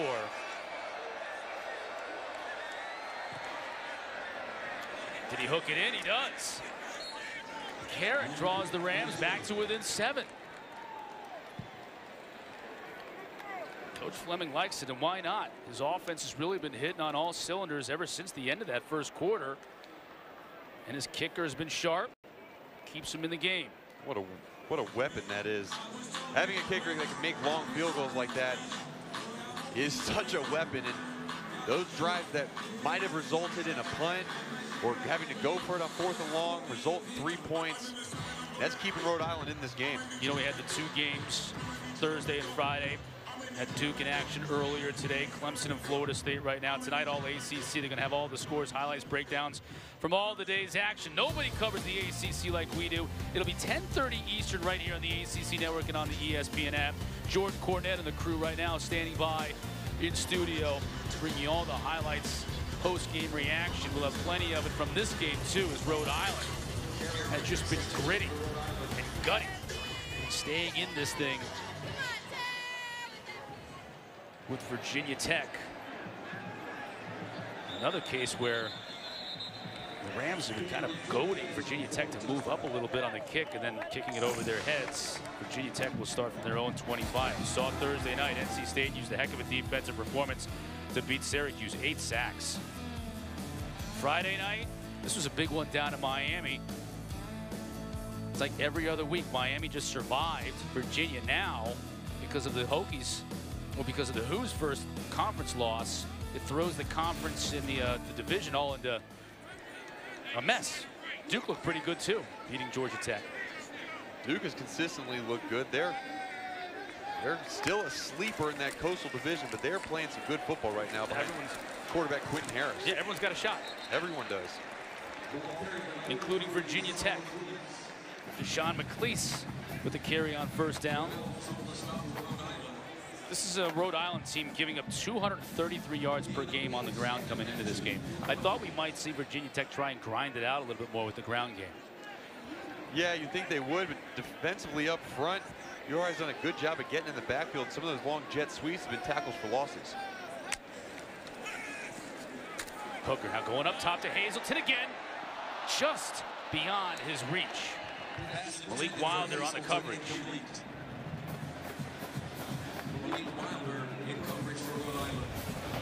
This would have been a tough catch, but good release.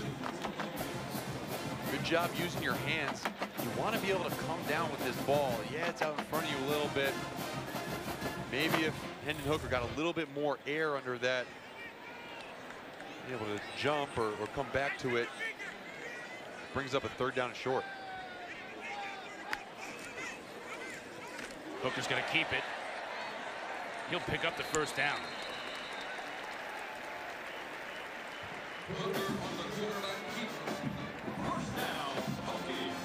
Really good play design right there by Virginia Tech.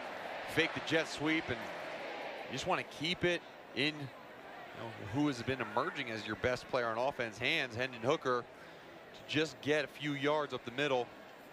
Pulled URI's defense out of their gaps, got the first down. Hooker has 17 yards on the ground, 230 through the air. And he's taking care of the football.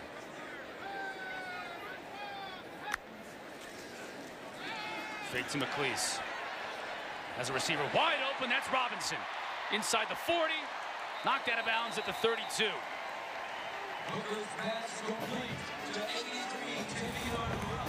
URI brings press from the left side of your screen. Hendon Hooker sees it, picked up really well by running back and Dalton Keene, tight end.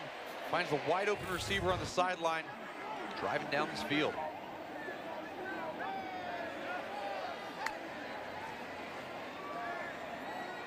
Final minute of this 3rd quarter with Virginia Tech driving. Every passing yard is a new career high for Hooker. This time again, design run on the draw. Give him 5. He's thrown out of bounds. Fans wanted a late flag. They won't get it.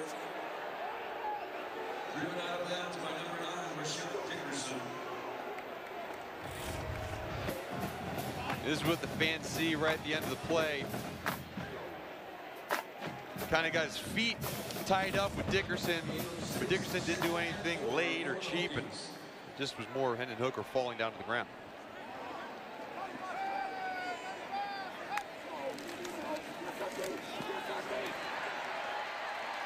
That's a carry for another first down by Keyshawn King. Through 3 here at Lane Stadium. Virginia Tech up 7 and on the move. 4th quarter when we come back. There. I think it might be a team that lost in overtime today between the hedges. That's just my guess. Deshaun McCleese. Oh boy, he gets met before he even gets to the line of scrimmage. That's Keith Wells, who has his own fan club here today in the stands in Blacksburg. Just meeting McCleese. There they are. There they are. They should have been happier about that play than they looked. I know. They look cold. They're way up there. Really good job dipping under the blocks. He was a drop end on that, and very few times the drop end's able to get tackles for loss or no gain. Great job there, slipping under that block. It's funny, they give away families some of the worst tickets in the stadium. They're way up there. That's purposely done. There's McLeese. He's got a lot more room to run here. Inside the 5, lowers his shoulder, brought down, but it'll be 1st and goal for the Hokies. He was running angry on that carry. You gotta go under that block, number 16, Xavier Castillo. You gotta bounce it out. Didn't do that. McLeese found the hole. 1 yard line. How are they gonna punch it in?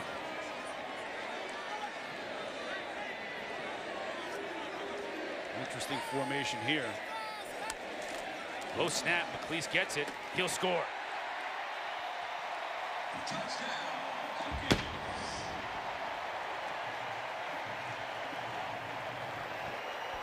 And Virginia Tech answers back with that big drive. And Deshaun McLeese with 2 big runs, one ending in a touchdown.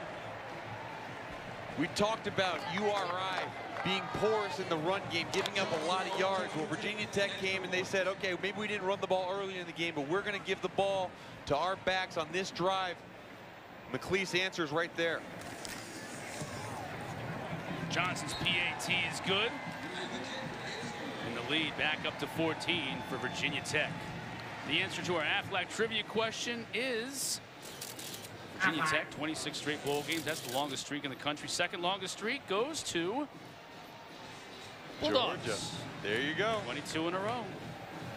Clearly not in jeopardy this year, although their hopes for an SEC championship may have taken a hit today up in Athens, South Carolina, springing the upset against Georgia. Yeah, double overtime game. Trading missed field goals. Yeah. Virginia Tech, we talk about their chances. Certainly didn't look very good a couple of weeks ago when Duke was blowing their doors off here on this field. But you go to Miami, get a road win in conference. You can get a win today. Then you're looking at a big game, not only in your conference, but in your division against North Carolina at home next week. Then a trip to Notre Dame, Wake Forest at home. So great opportunities for Justin Fuente and this Hokie team. Yeah, it's about attitude. They talked a few weeks ago about how they needed to change the attitude of their team. He thought his team was not tough enough.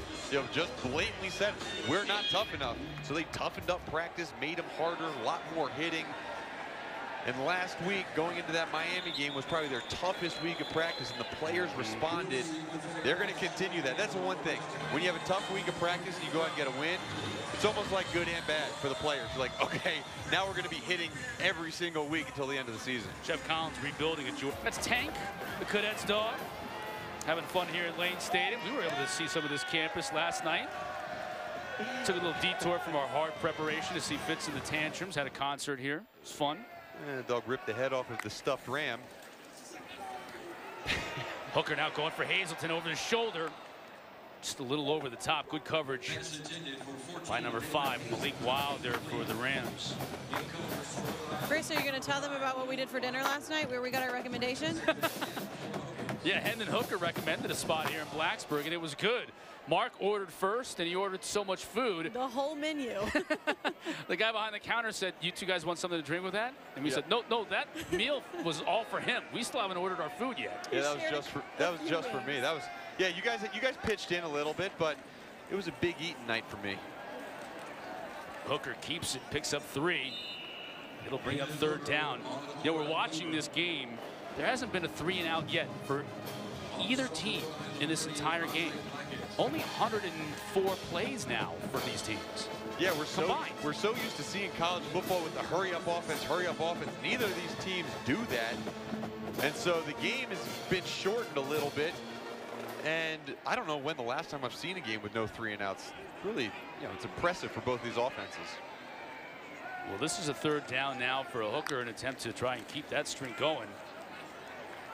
Going to Hazelton again. Hazelton almost makes a great catch, but can't bring it in.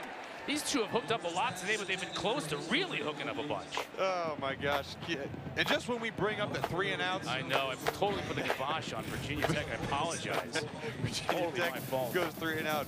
But right here, man, a lot of these throws by Hendon Hooker are just, you know, they're in the right spot, maybe a foot too long. you want Damon Hazelton to bring those down. Those are very difficult catches, very difficult throws to make as well. Oscar Bradburn, end over end. Fair catch by Amir Dorsey. Another opportunity by Rhode Island. 39 yards on the punt, 0 on the return.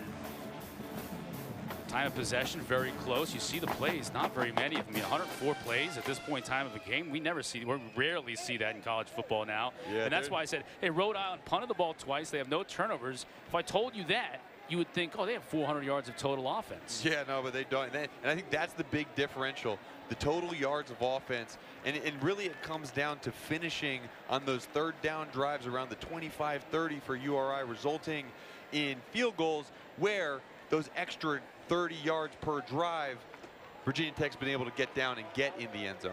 Khalil Ladler coming off slowly for Virginia Tech after that special teams play for the Hokies. There's a look at Ladler. So another opportunity for Vito Priori.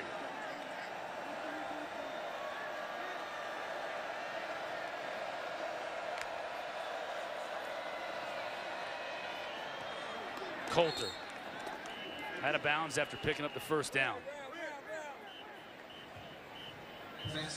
I'm so impressed with this passing effectiveness by Vito Priori, but he's putting the ball in tight windows. They had a defensive end dropping in the low flat there when playing over top with the corner, and Priori just able to find the location on the sideline and drop it into his receivers. Another great first down.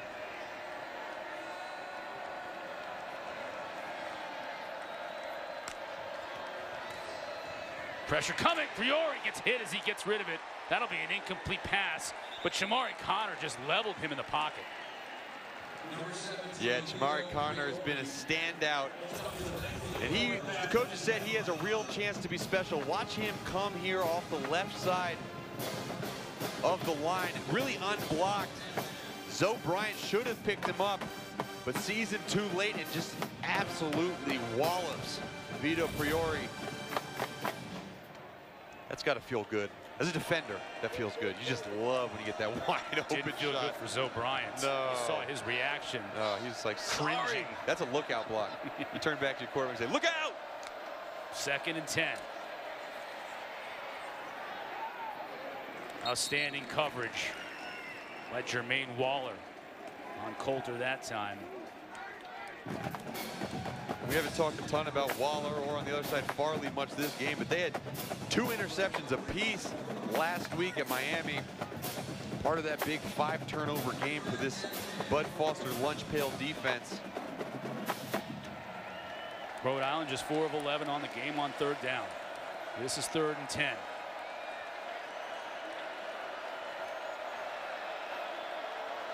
Looks like one-on-one again at the top of your screen. Up here, let's see if they go back to that matchup. They do, and they connect. Coulter with another catch on 3rd down to extend the drive, and he was hit. Still down on the turf, 13 yards on the play. Coulter has been busy, and he's beaten up on the day. Virginia Tech with the lead.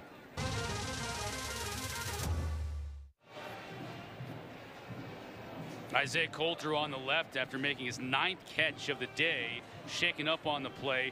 The reason why Reggie Floyd is also in the box is because the officials are reviewing now whether Floyd was guilty of targeting on that last play.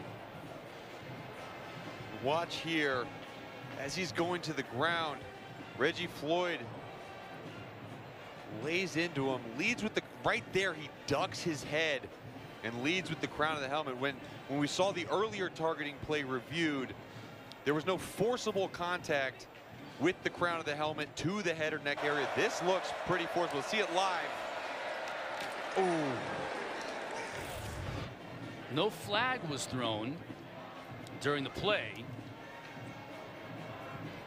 Our replay official, Tom Zamorsky, beeped down to Jeff McConaughey to let him know that they were reviewing a targeting call on the play.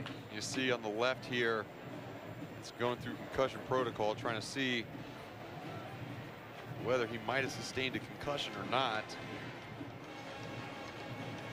Every team has a physician on the sideline that is trained in looking for this, because it's such a big deal. Concussions today in football have become so prevalent.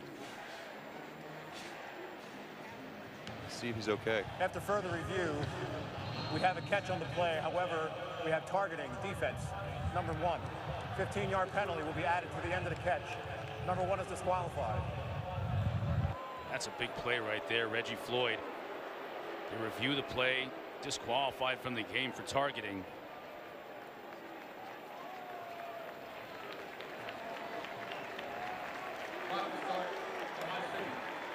As Floyd makes his way off the field for Virginia Tech. Gets an ovation. That's important not only for the remaining 10 minutes and 17 seconds of this game, but also next week. He's got to sit for the first half of their game against North Carolina here. Yeah, we've already talked about how huge that game is, and that's your defensive captain. He's the only senior starter on this entire football team, and he'll be out the first half of next week. Parker with the intended receiver, Jermaine Waller. Great coverage again from Waller.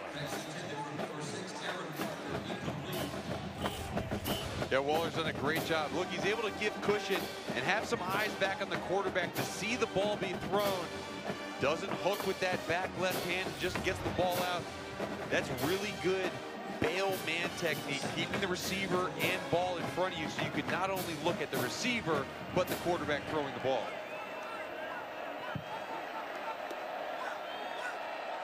Justice Antrim in the backfield with Vito Priori.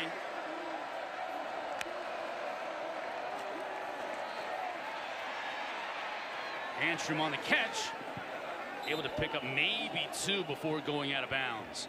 It'll bring up another 3rd and long for this Rams offense.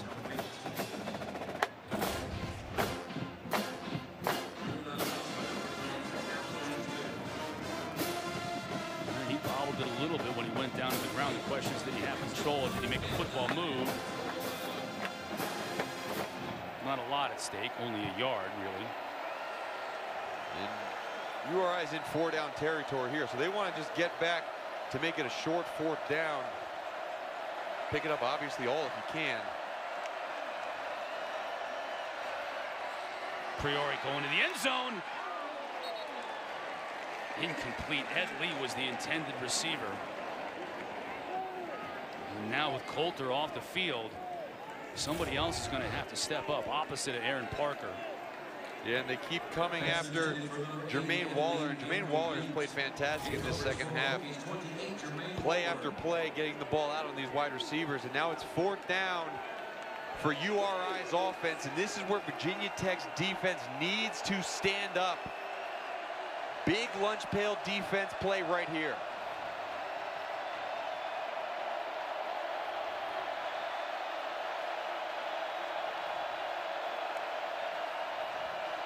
Pressure comes, trying to find Parker. He does, inside the 5-yard line.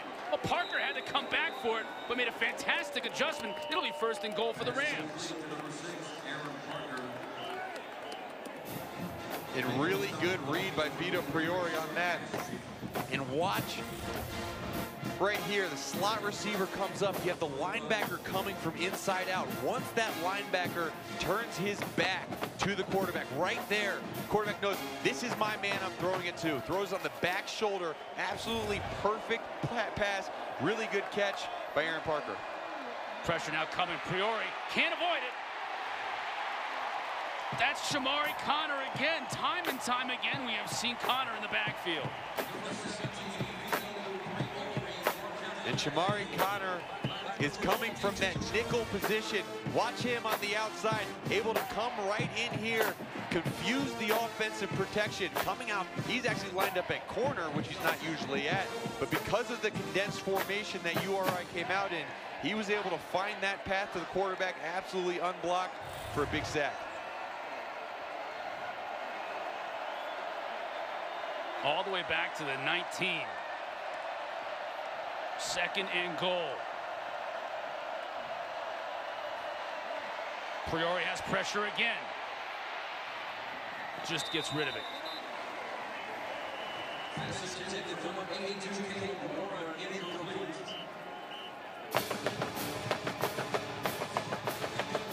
3rd and goal from the 19. What do you think Fleming is thinking right here? Half of it?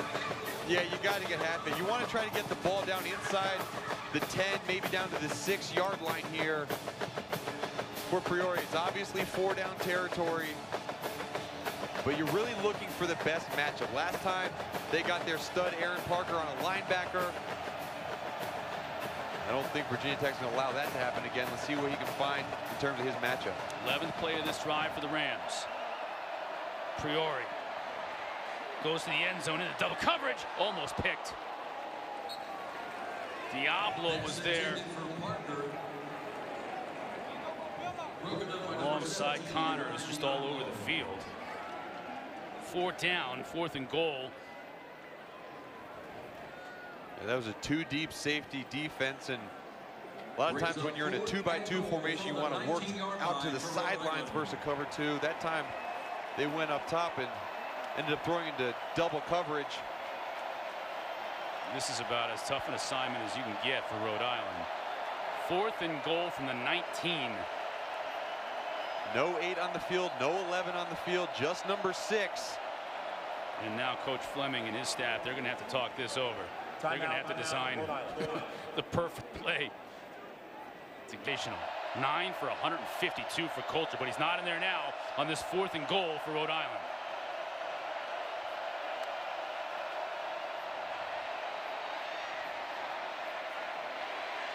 Priori tries to squeeze it in and can't.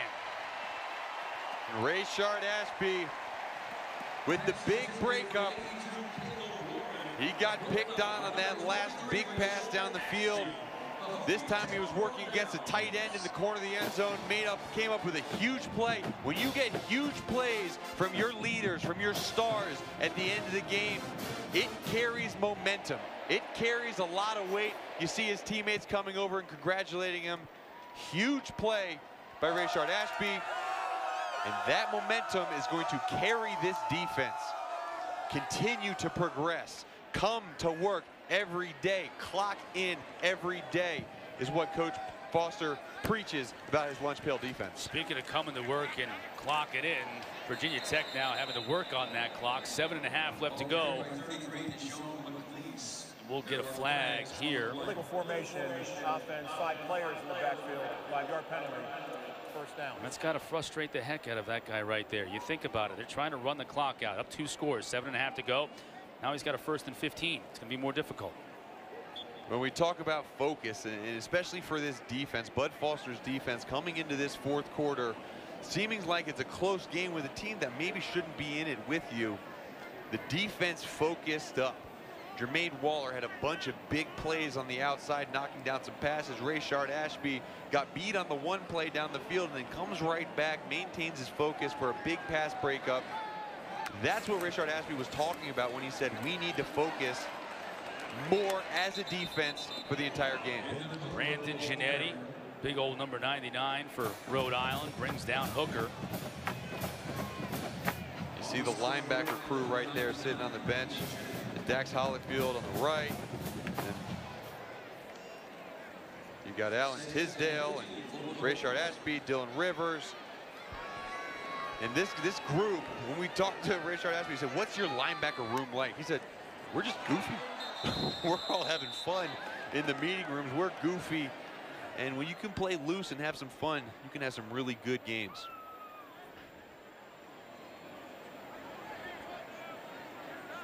Well, this has not been a fun start to this drive for Virginia Tech. You talked about momentum. They picked up some momentum, getting Rhode Island's offense off the field. But now, one mistake and maybe another. We're waiting to hear from the officials.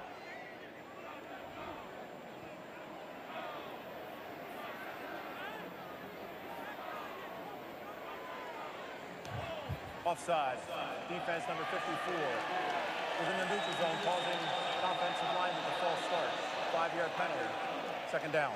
Dylan Brown jumped first, caused the flinching on that Virginia Tech offensive line. So the 5 yards that the Hokies moved back at the start of this drive, erased. We got Louisville Wake Forest coming up next. You don't want to miss that one as we wrap up our day of football on the ACC network. Hokies trying to run some clock here. 2nd and 10.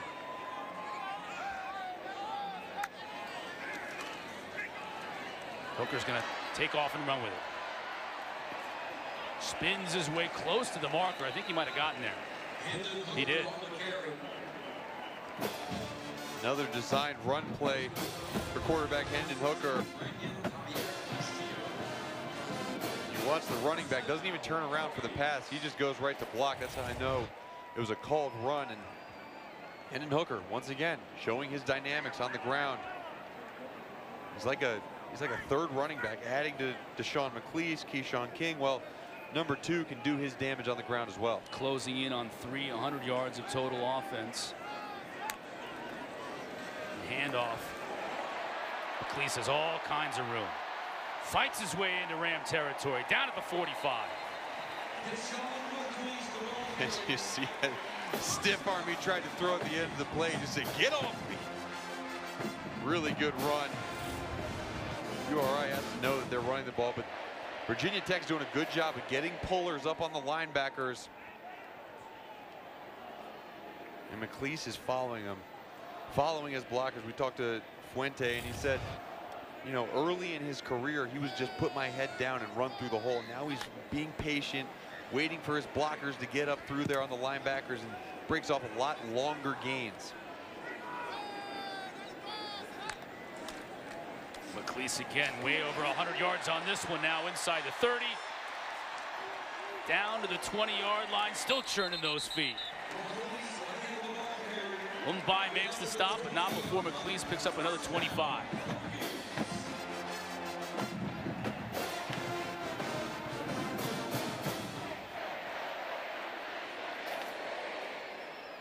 That's good to see. Virginia Tech has been wanting to find their stud running back. Hadn't felt like they had so far this year. That's why the carries have been so evenly distributed between Keyshawn King, Deshaun McCleese. Jalen Holston's been hurt since game 1. Deshaun McCleese has really picked up the load this game. 124 yards on the ground from McCleese. That ties a career high. Now Taj Gary gets the call. This is an interesting young man here. True freshman out of Atlanta, Georgia. Broke his femur in high school, so he really hasn't been able to get into the game, hasn't taken full practice reps up till just about this point in time in the season. And talking to Justin Fuente yesterday, he was excited to see what this man is capable of doing, and maybe hoping to get him into this game a little bit. Yeah, he said, hey, he might get in at some point in this game, and he said, honestly, I have no idea what I'm going to see. I don't really know what game situation is going to be like for this young man. See if he can capitalize right here. Big, powerful back, gets the handoff again, keeps his feet outside. 10, 5, to the pylon, touchdown. Well, Justin Fuente. You think he likes what he sees on that play? I think that's what he might have hoped for. And that adds another dynamic. They have 2 kind of scat backs in McCleese and King, and you saw the ability for Gary to put his shoulder pads low and run with his pads in front and just launch into the end zone for the touchdown. Good for you, young man. We'll look to see if this foot, see his right foot going out of bounds? Yeah. Where was he when that right foot skidded across the turf? Right, this foot right there. Where's the ball? It doesn't look like it's in. Looks just short to me. They are reviewing it as they do on all scoring plays. I'm guessing if this one does come back and they spot it on the 1-yard line, Taj Gary might just get another carry. Gary with another carry. I didn't even try to do that. But it was good. Dude's 5'8", 221 pounds. 5'8", 221. That's what, you know, you say about a guy, he's built low to the ground. That's like being nice. That dude's compact. Truck.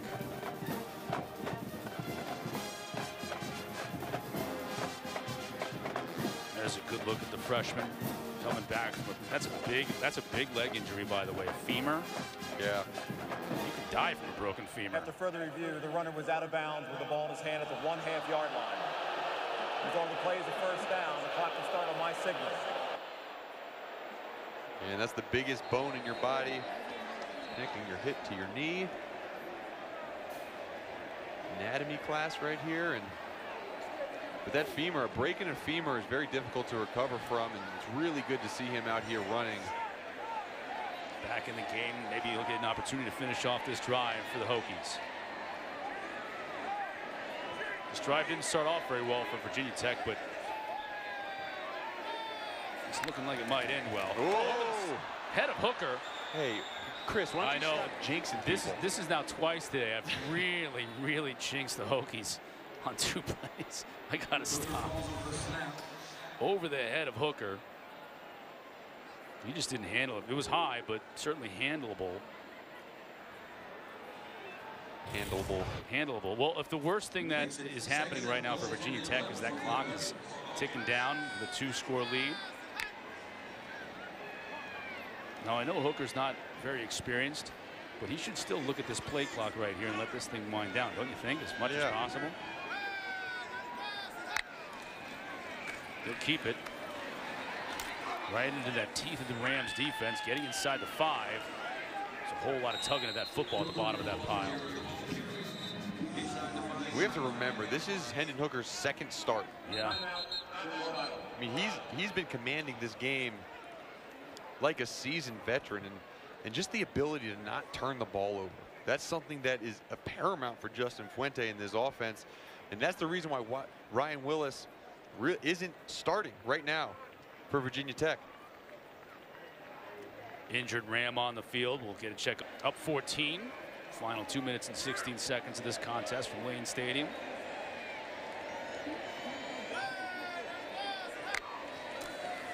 And then Hooker's going to throw to Hazelton just over his head. And then it'll bring up 4th down.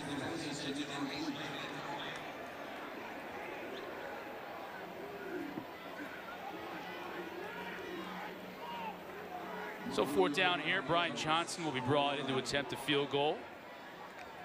Extend this lead to a 3-score advantage for the Hokies. 22 yards officially for Johnson. He's already made one from 22 yards.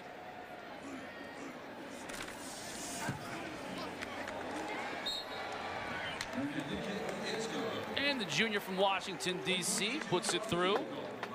Virginia Tech right now with just over 2 minutes left to go here, up 3 scores. It looks like the Hokies are going to salt this one away, and they get back into league play next week.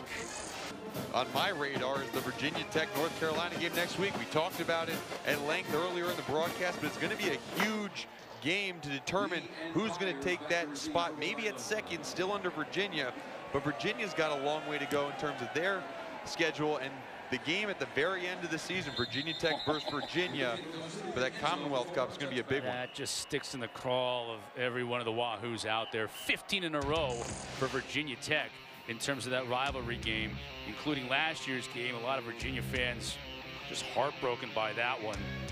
But take a look at the standings right here. Virginia Tech started 0-2, and they look like a bad 0-2 after getting rocked by Duke here.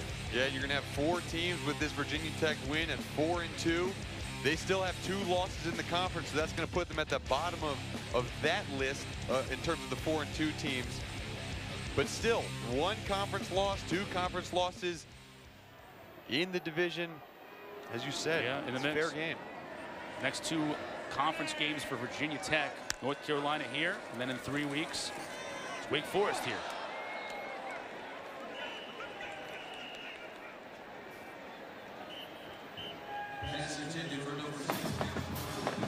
Take nothing away from Vito Priori and this Rhode Island team. They came in here today 1-4 on the year. Yeah, 1-4, and they do not look like a 1-4 team by any means. They played hard, they played well at times, and when it came down to it, a few missed tackles, a few big plays by Virginia Tech got them out of this game. But Vito Priori is throwing the ball really well to some big-time wide receivers. This time going to his back. Antrim out of the backfield, picks up just a couple. Priori's pass complete. 3 of those 4 losses for Rhode Island coming in were all by 1 scores, including Delaware. They went 3 overtimes with the Blue Hens before losing. We've seen some really good quarterback play in this game. In the game following us, Louisville versus Wake Forest, you're going to see Jamie Newman and Mikhail Cunningham, two guys who have really lit up the stat sheets, two quarterbacks who can play some really good football. Third down for the Rams. Priori's going to go down. Rob Porcher alongside Mario Kendricks combining for the sack. Yeah, and watch them do a little twist stunt inside. The two big boys just get pressure right up the middle. And that's the result. I mean, URI's having to throw the ball way downfield. It's just taking too long for the receivers to get there. Fourth down and 1 million here for URI. 18 to be exact. Give or take a million. Prone to hyperbole.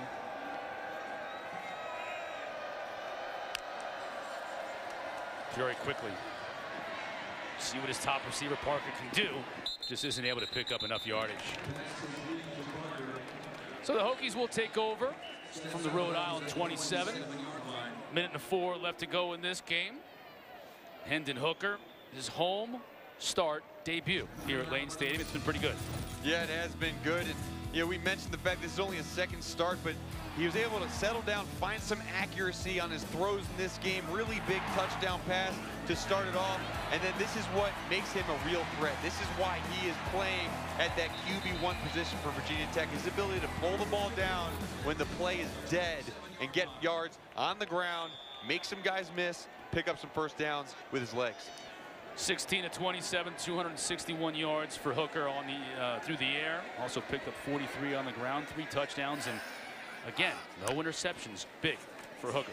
Now a chance to see Quincy Patterson at that quarterback spot. He'll primarily hand the ball off here in the final minute of this game. Look at the size of this young man. 6'4", 245-pound, was a big-time recruit out of Chicago. Yeah, he was invited to the Elite 11 program out of high school. Really smart guy. I mean, he's majoring in general engineering, which is something that I couldn't have majored in by any means. I'm done. No shot at that. I tried. But in high school, he played in a relatively simple offense. He only had 2 coaches from basically when he started playing at 9 years old till high school, and it wasn't a lot of diversity. So it's taken him a while to learn this offense. But he's a guy who can be, you know, a real threat. Doesn't have much opportunity to throw the ball, won't here, but nice to see him get a couple snaps. Yeah, nice to see Patterson and Gary, two certainly members of this Virginia Tech offense that we hope to see for years to come, and Hokie fans hope to see from years to come as well. Justin Fuente and Jim Fleming meet at midfield. And Jim Fleming talked to us. He said, you know, I just want to get it into the 4th quarter. We have basically 3 quarters, or I'm going to put my subs in. Well, you never saw the subs come in because URI did a good job of staying